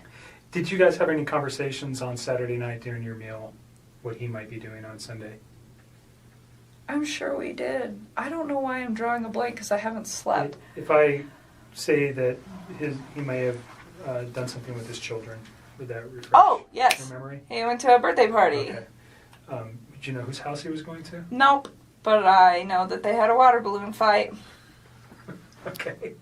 He had one, or his children? You didn't His remember children it, did. He said he used to but get really now into it. He said he you got like remember really specific interactive with his kids. details. He's like, some of the adults don't really spend a lot of time playing with the kids, but We I went always to do. the museum on what day, Saturday or Sunday? Sunday. Okay. That's right. So that's what I was like, was I hanging out with you? God. Very memorable event, huh? We, was, me and him and my stepmother wife and my and- sister. It's very convenient that her dad's there to remind her what they did on Sunday, right? I think it's weird, but Yeah. Went to the museum, and What that's museum? right, the Denver Museum of Nature and Science. And they went to brunch prior to that, and I skipped brunch, and I went to the gym. You shouldn't have. It was good. I had to do core day. That was the last time I worked out, actually. That's So what we did- did Sunday. Okay. Yeah, so core day, and then we went to the museum, and then When did he tell you about the water balloon fight on Sunday evening during your conversation on the phone? I think so. Okay.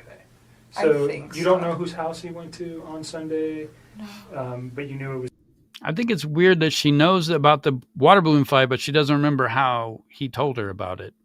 for a child's birthday. Yeah, and he had told me about that in advance, really. So I don't know if it It was just kinda Saturday screams that to he me had that told me she's that he was trying going to go to to their birthday, hide or what like Friday. He actually I just remember remembers he was like, for some I got to reason. go to this birthday party Okay. with my kids. Any other conversation that makes sense?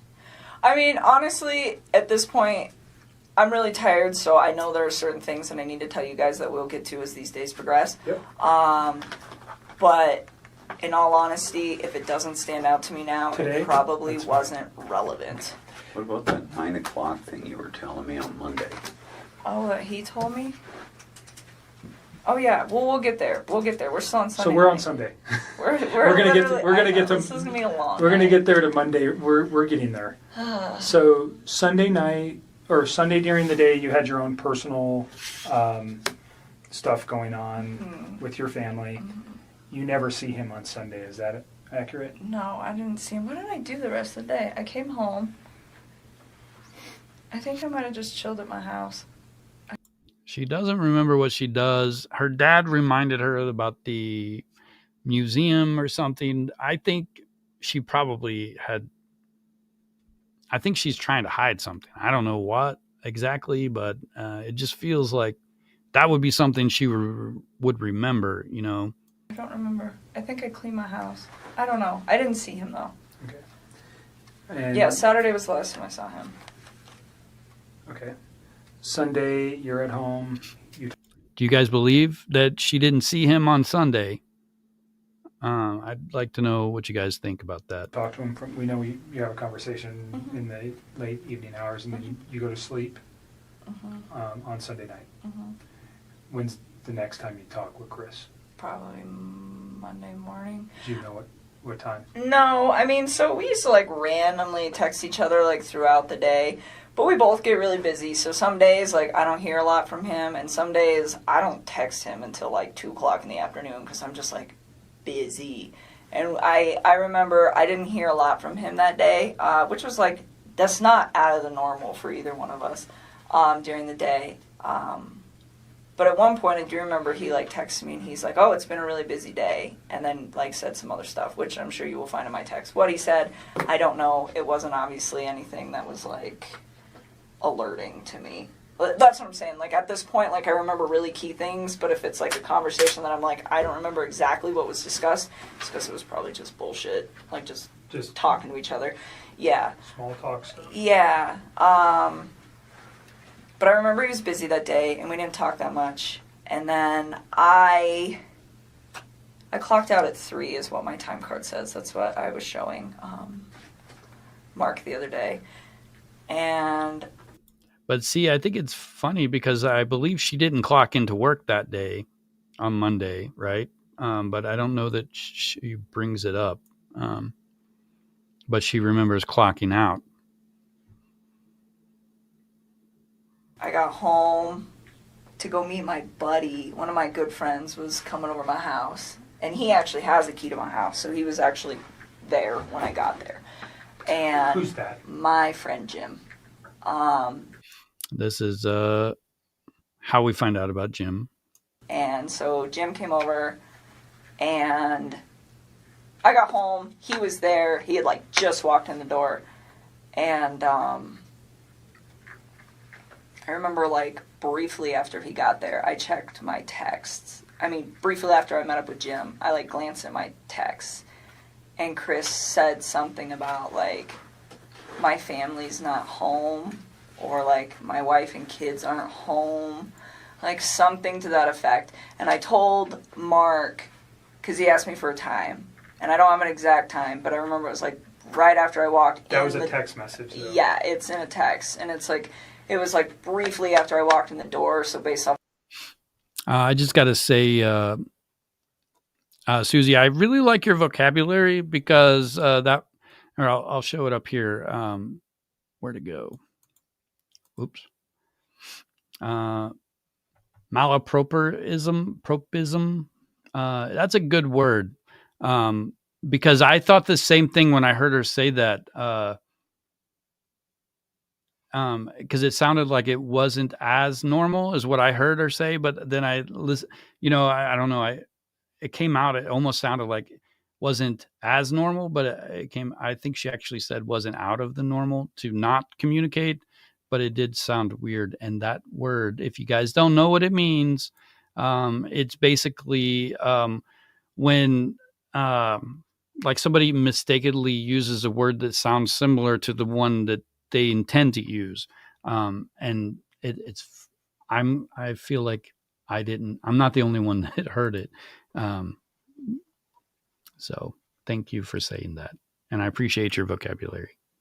How long it takes me to get home from work, and when I clocked out, it was probably about 3:45 p.m. Texts me and tells me that. And, like, he knows when I get off of work, too, so he doesn't always bug me if I'm busy. So I don't know what's up with that, but that's when he sends that to me. And so you're saying that he would have known that you would have had your phone available to you and not been at work when he sent you that text message? Yes, that's what I'm trying to say. So looking back at it, you think it was purposefully sent at that time?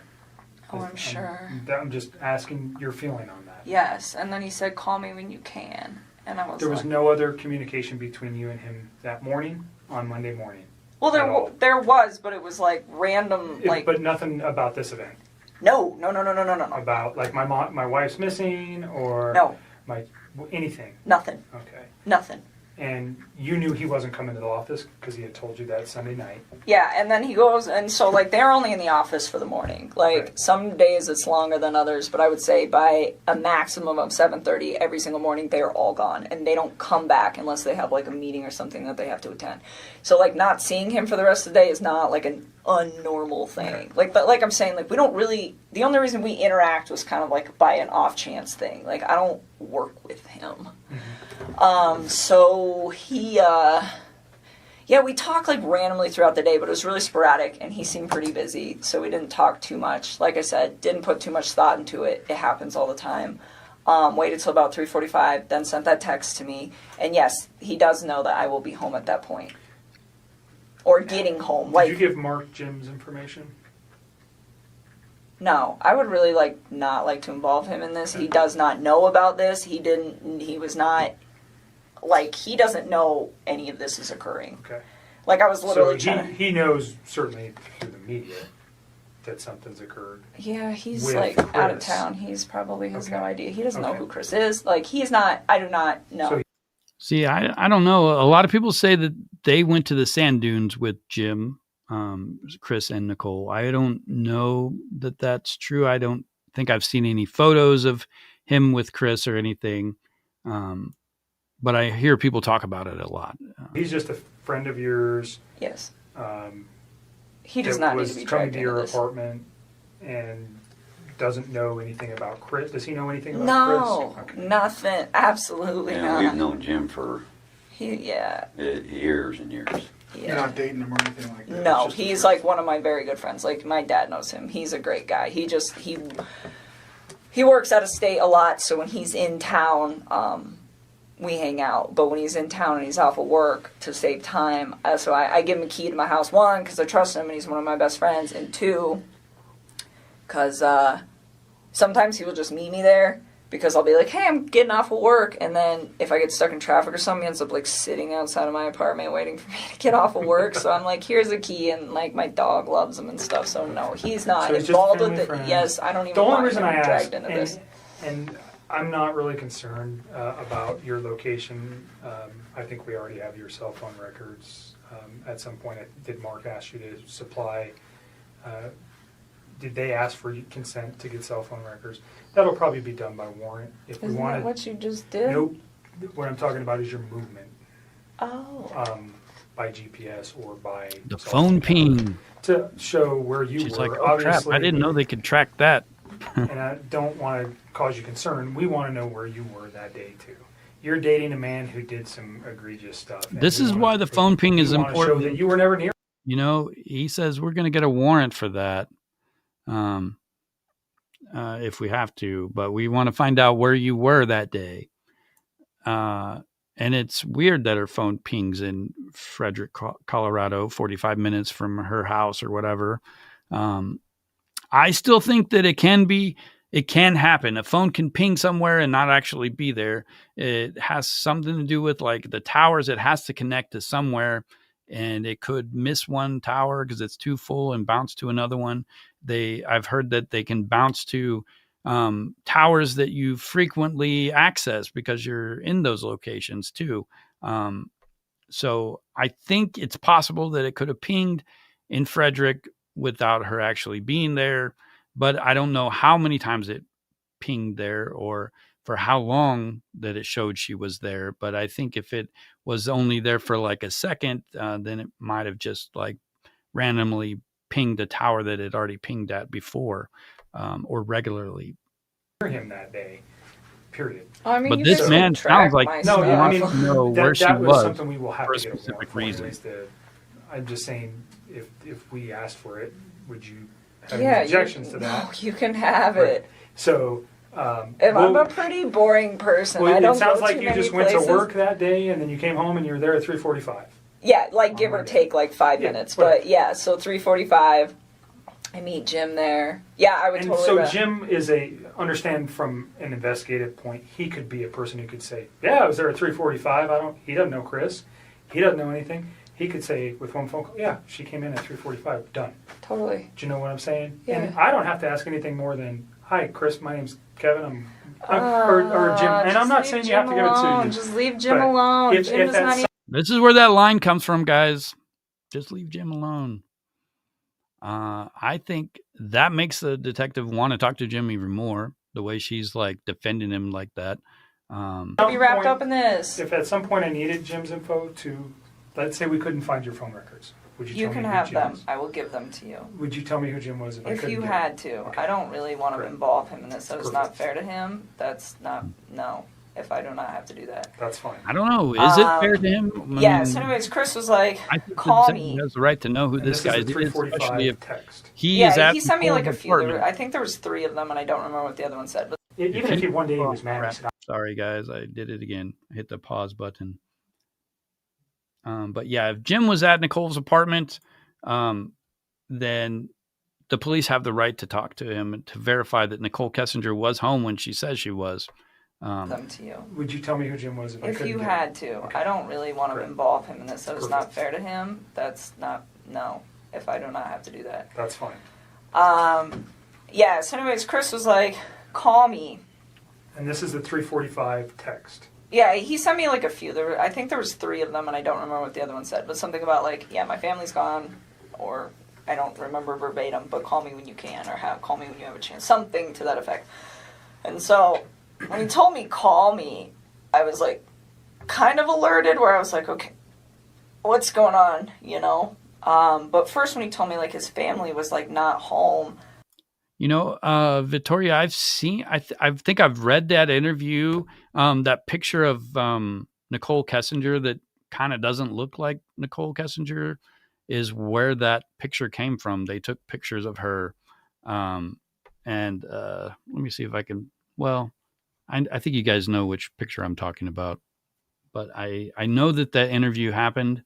And I think the camera people, you know, when they take pictures, they capture people's image and it doesn't look like them sometimes. I don't know how.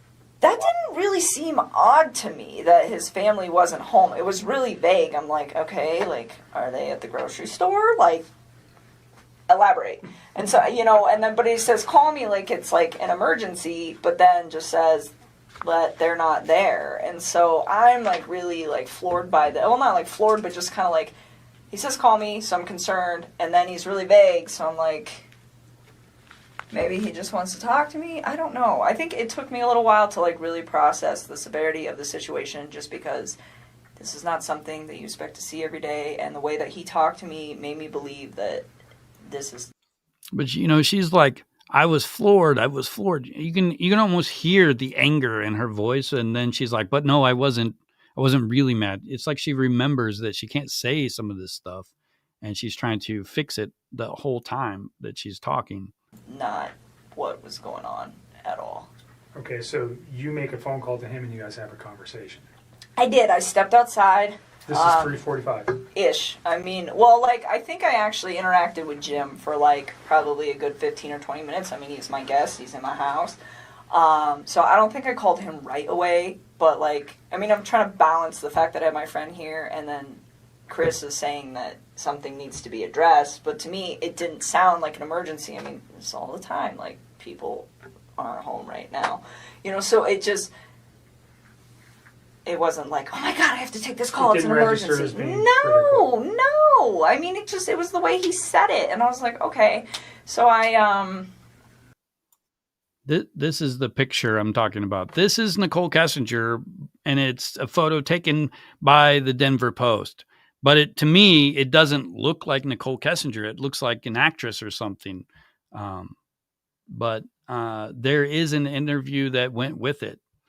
I want to say it was in the documentary on Netflix, at the very least. But I know I've seen it. But I didn't believe that this was a real picture of Nichol Kessinger for a long time, until somebody explained that a real photographer took the picture. And I've seen it. These models look different in their photos than they do in actual real life sometimes, because the camera guy can capture like them. I don't know how. I'm not a photographer, but they do it somehow.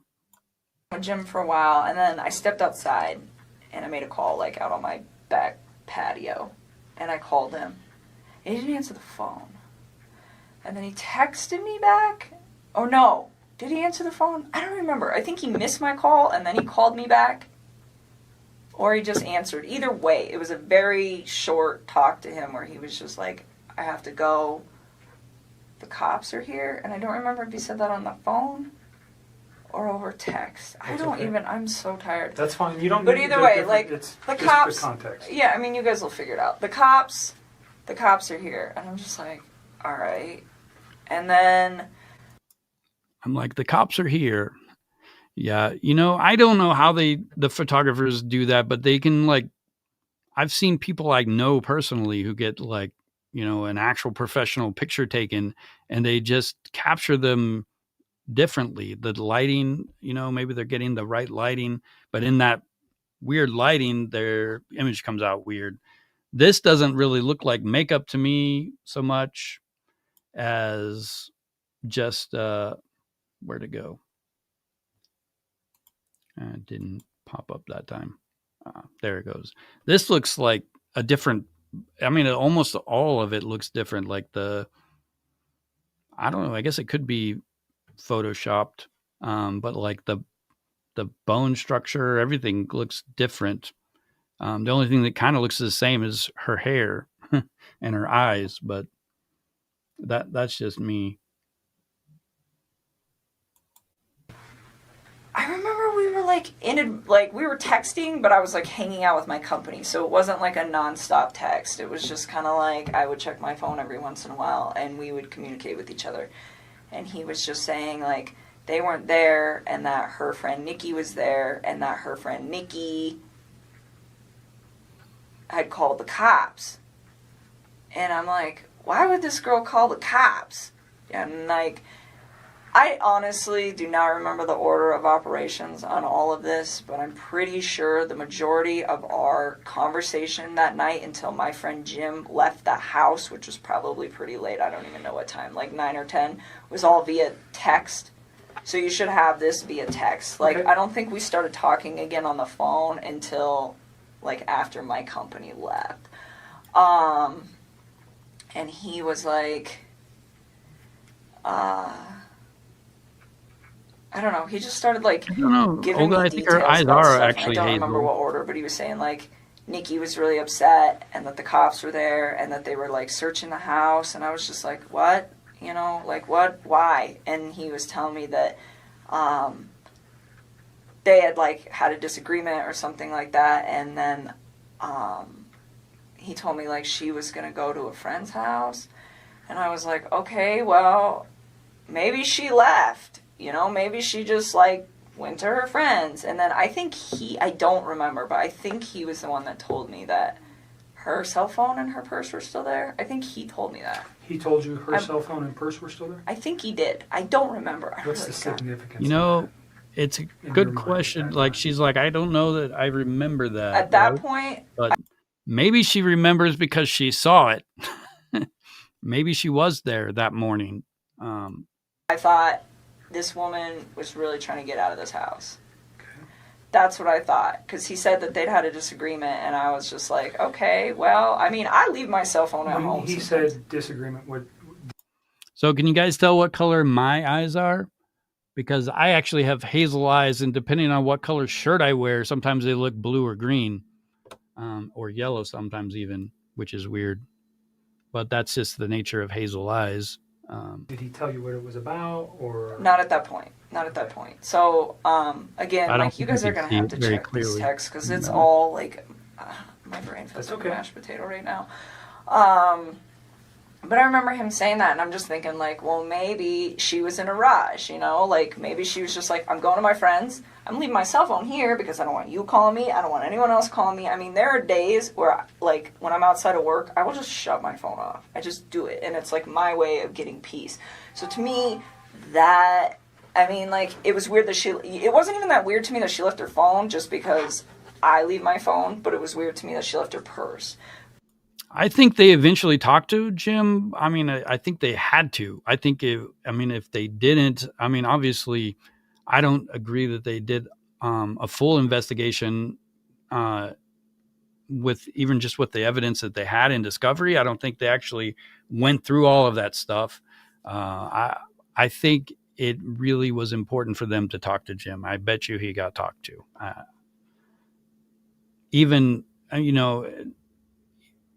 Even after Chris confessed, I think it was still important for them to figure out where Nichol Kessinger was.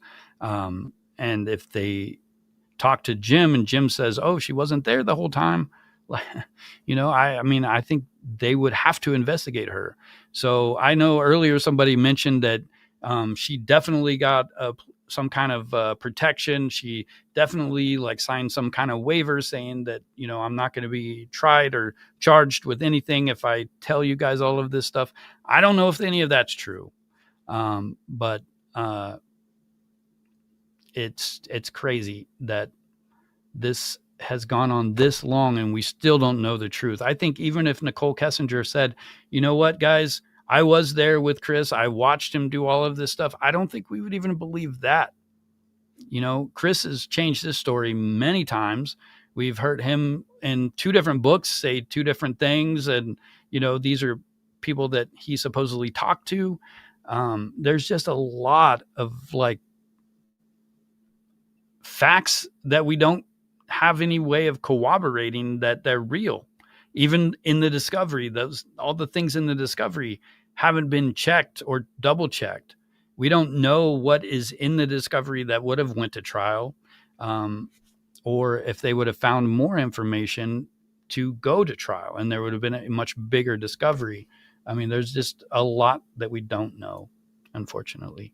But knowing the fact that that girl was always on her phone, then yeah, I guess it is kind of odd. She lived on her phone. Hey, Sarah. Yeah. Thanks for joining. My understanding of her and a phone.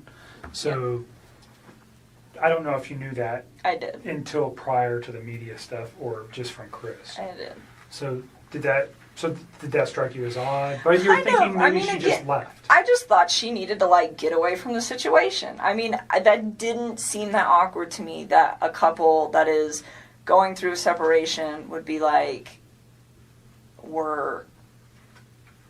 need to leave. I just need some space. It didn't even process. I was okay, give her some space. And on that note too, yes. when he was in, we're going to jump back for just a sec because Okay. I had a thought. So when he was coming back from North Carolina, that was when he officially told me we're going to get a divorce and we're going to put the house up for sale. He told me they were separating and they were going to put the house up for sale, but they hadn't done it yet. So those of you who have just joined, I really recommend you guys going back and listening to the whole thing because we cover a lot of information. We're just about to finish through this one particular interview. And if you haven't subscribed to my channel, make sure you subscribe and make sure you're hitting the like button. And I'm going to go ahead and let this play out. And it is almost finished, though. And then when he got back from North Carolina, that was when he was it was a sealed deal. Okay. And the reason that is of significance is because at some point over the weekend, I don't remember when, he told me that they were putting the house up. I don't know if it was they were putting it up on Monday, the day they went missing, or if it was that they were calling the realtor to verify some stuff so they could put it up that week. Like, I don't quite remember. I just remember, like, the house was supposed to be, like, on the market, like, that week. If I remember correctly, Chris had actually talked to a real estate agent that day on Monday, right? I could be wrong. I feel like I've talked about that a couple times because it is strange. I think it's one of the big red flags of my family's missing, but I'm talking to a realtor, trying to sell the house on the same day they go missing.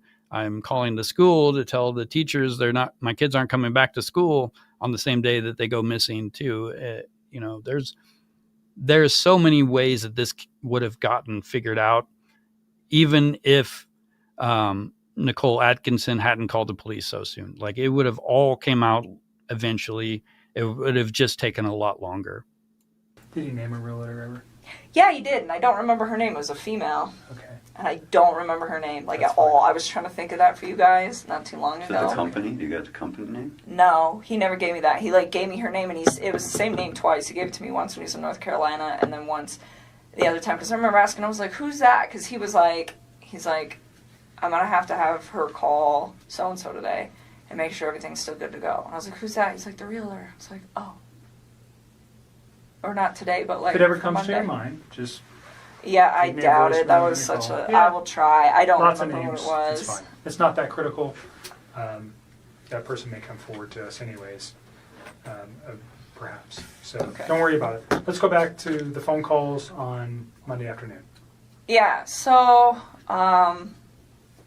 he's, like, texting me a lot of this information, and I'm starting to kind of freak out. And it's not like I'm freaked out like, oh, she got murdered. I mean, that is not what I thought. It's like, okay, like, the way I looked at this, like, apparently his wife had been gone since midday, was when she got, like, reported missing. I didn't know that. Like, the way I looked at this, it was, I got home from work just now. I mean, he didn't say that, but I interpreted, I just got home from work. And my family is not here. So when we're texting for, like, a few hours, like, the cop thing was kind of weird. But he's like, Nikki insisted they call the cops. Nikki insisted they call the cops. And I'm like, okay, and I'm just trying to figure out, well, like, what role does this woman play in this situation? Like, is she... Did you know who she was? No, I don't know any of his people.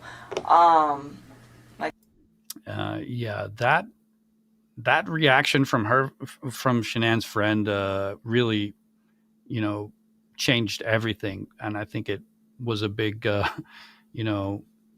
reason why he got caught so fast. And he was unprepared for that conversation with the police so fast.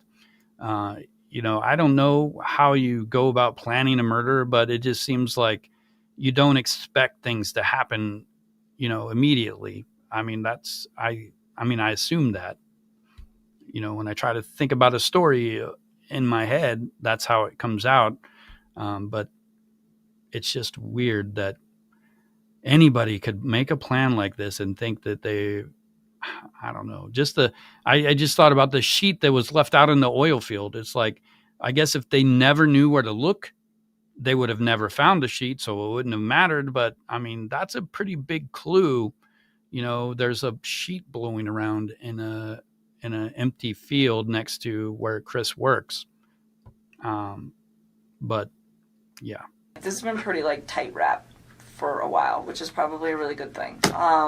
But anyways, I didn't know, like, who she was. And so, like, I started asking him. I was like, well, where do you think your wife is at? And he's like, I think she'll be back tonight. Like, I think she's, like, out with somebody. And he was telling me that they had a disagreement. So I was like, well, I remember telling him, I was like, you should make sure that you have wait a minute. No. So all that happened, and then it starts getting kind of laid out. And I remember we talked for text for a while, and part of this conversation, and then it moved to the phone. And I remember telling him, because he was like, I think she'll just be back tomorrow. I think she's just going to be gone for the night, like, with a friend, And Did like, he name the friend? no, he didn't. And like, because I don't think, he made it sound like he didn't know like what friend's house she would be at. And I remember talking to him and I was like, well, maybe it's that Nikki girl. And he's like, well, Nikki called the cops, so why would she be at Nikki's house? I'm like, I don't know, kind of throws her off the trail of where she's at, you know? And it's like, it sounds kind of weird, but it's like, he really made this sound like this woman was just like upset, left the house, and that was probably what he thought happened to her. And so I didn't really put too much like... Did he tell you the kids were missing as well? Yes, I knew. Okay. I mean, which made sense to me because I was like, well, if you were at work all day... I mean, he didn't tell me he got home early. He didn't say that to me. So, I mean, it made sense. Like, if she's going to leave, they should probably go with her. And so, I don't know. I feel like I wish I should have, like, processed all of this earlier, but I just don't feel like when one of my friends is gone, I'm like, oh my God. And that's the end of the video that, the audio. But it's weird that the last thing she says here is, I don't think I would ask, I would think that my friends were, well, let's just listen to it again. It's only like a second or two. Let me put it up here.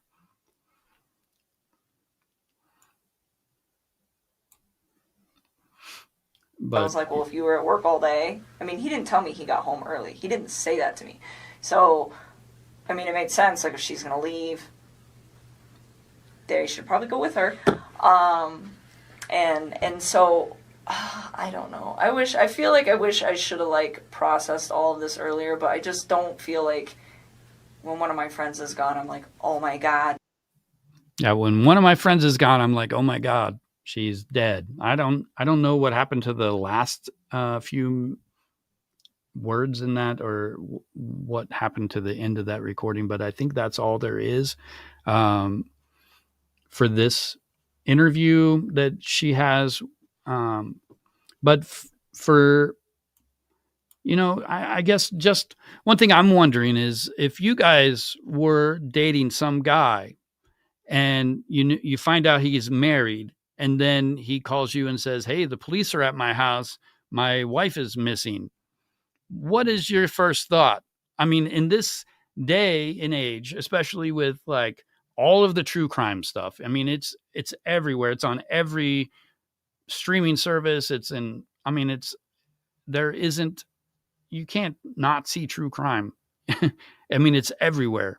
And I mean, what would you guys think? Like, I mean, am I just imagining that the first thought is that if the wife is missing, then she's probably dead? Like, that's how I would, that would be my first thought. I don't know. Maybe I'm just cynical that way, but, the fact that she's like, no, I wouldn't think that at all. I wouldn't even worry about my friend if they disappeared for a few hours. Shanann had a doctor's appointment. It's very, like, she was having issues, I think, with her pregnancy, and she was really concerned, and this appointment was supposed to be very important for her. And she missed it, and she didn't call Nichol Atkinson. I think they were going to go together, maybe. And I mean, that, I don't know that they talked about, well, maybe Chris is going to kill me, but I mean, I don't know. It's just strange to me that,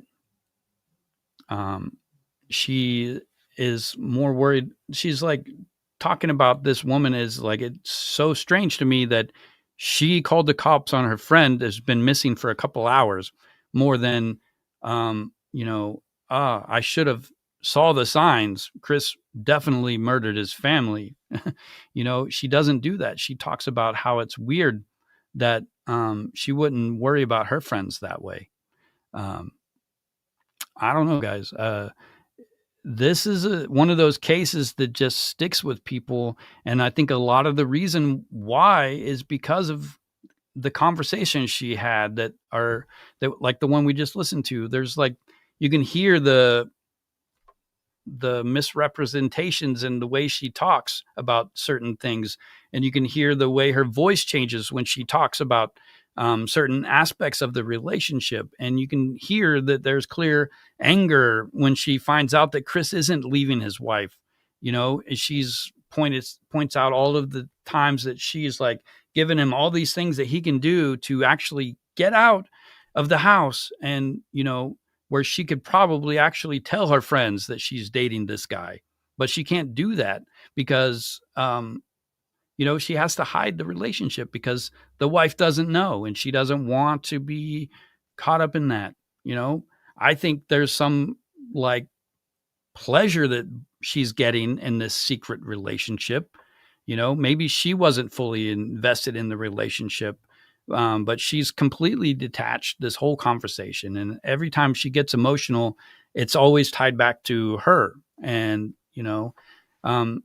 she seems fairly narcissistic, but that doesn't make her a killer. Everything that she says about being and implying that, it comes out that it seems like she's selfish. And I mean, that doesn't make her a killer either.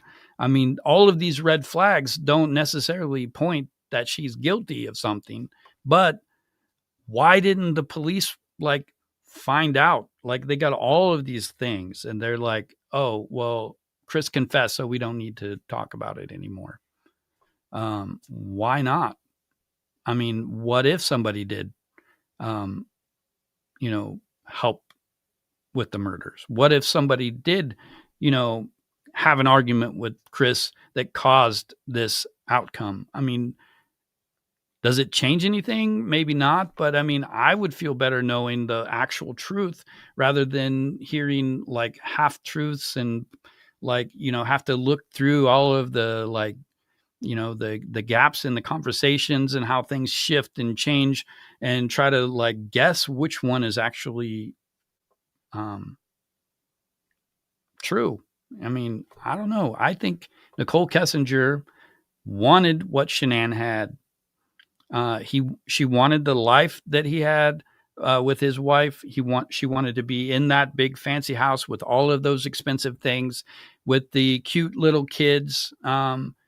She talks about them like she likes the idea of them. Like, oh, well, we can pot plants together and paint the pots together. I'm sure they would love to see things grow that they planted. Like I'm positive that that thing will be good for them. They will love that. Probably because, well, she loves planting plants and watching them grow. I don't know. I mean, I think any parent will know that it's not always like that. Just because you think that they're going to like something doesn't mean they're going to. But somebody who doesn't have kids, that's what they fantasize about, I think, is that kind of connection that you get from sharing something you love with somebody else that you care about. So I don't know if Nichol Kessinger is guilty of anything other than being, selfish and gullible or good at lying. I don't know. I mean, it's hard to say for sure. It's a lot of speculation. I lean toward every time I get to the point where I'm like, well, no, I don't think Nichol Kessinger did it. Like that comes across, that happens to me every now and then. Like I like hear all these things and I'm like, what, you're adding in all these extra things and it makes like the simple crime more complex. And then it just seems less and less likely the bigger the story gets. But it always comes back down to that 111-minute phone call from me. What the heck did they talk about? And the other things are like the phone ping, but the phone ping isn't as big for me, but it's the not showing up for work and clocking in. That is important because she manually entered in the time that she got to work. So what if she didn't arrive at work when she says she did? I mean, it just seems like that it's the responsibility of a prosecutor to find out for sure that there isn't another party to the crime. And I don't think we got that. And I think that if she was protected, I think it would have been better for everyone if they would have been more transparent with that. And, I don't like hearing about like secret forms that are signed and things that we can't actually see. They may exist. I don't know if they do. I have not seen them myself. And even if I did see a document, I don't know that I would necessarily believe it 100%.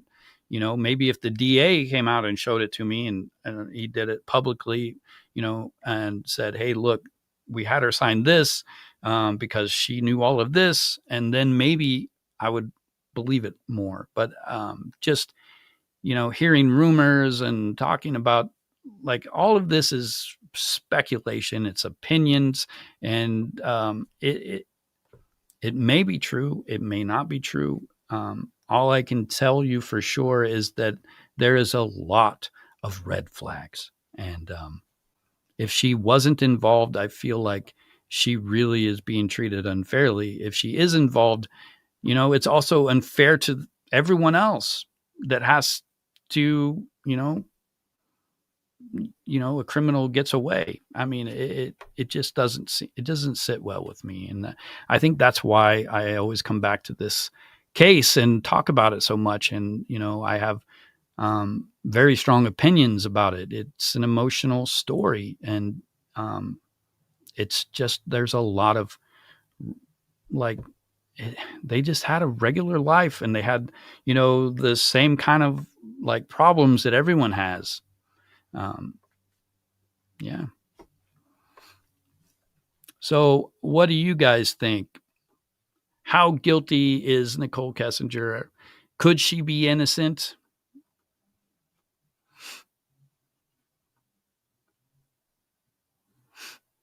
Let's see. I'm going to look back at some of the comments. I know I was talking a lot there for a second.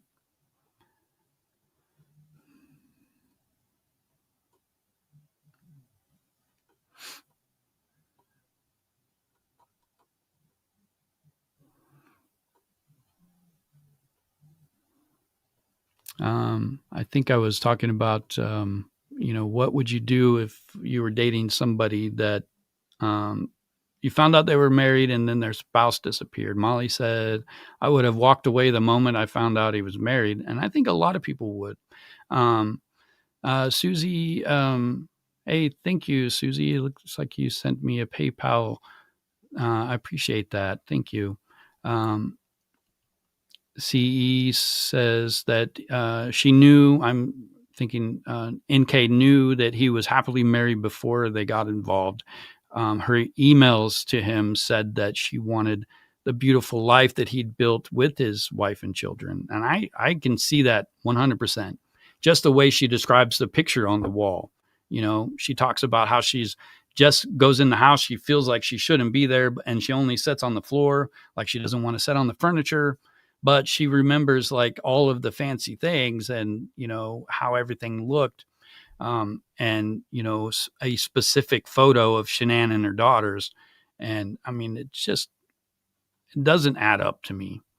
And Susie says that NK stalked Chris and Shanann.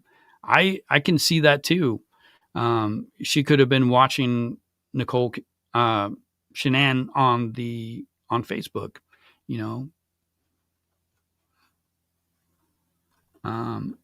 yeah.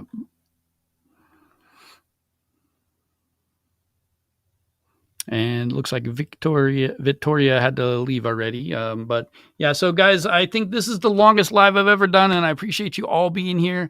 I had a great time hanging out with you guys. It is 3:30 here in Anchorage, Alaska. And once again, I just want to remind you all to make sure you subscribe to the channel, hit the alert button so that you get reminders about live streams. I try to do them every Sunday. That kind of varies sometimes. I may be working on the weekends sporadically going forward. I don't know for sure yet, but I might be on call on the weekends because I need the money. But I'm still going to try to do lives every Sunday if I possibly can. And I think I like the earlier time If you guys like that, make sure you leave comments that the time slot was good, because maybe I can try to do these earlier for you guys on the other side of the world. I know I'm far away from everywhere here in Alaska. But I love you guys. It was a great time, and I'll catch you guys in the next video.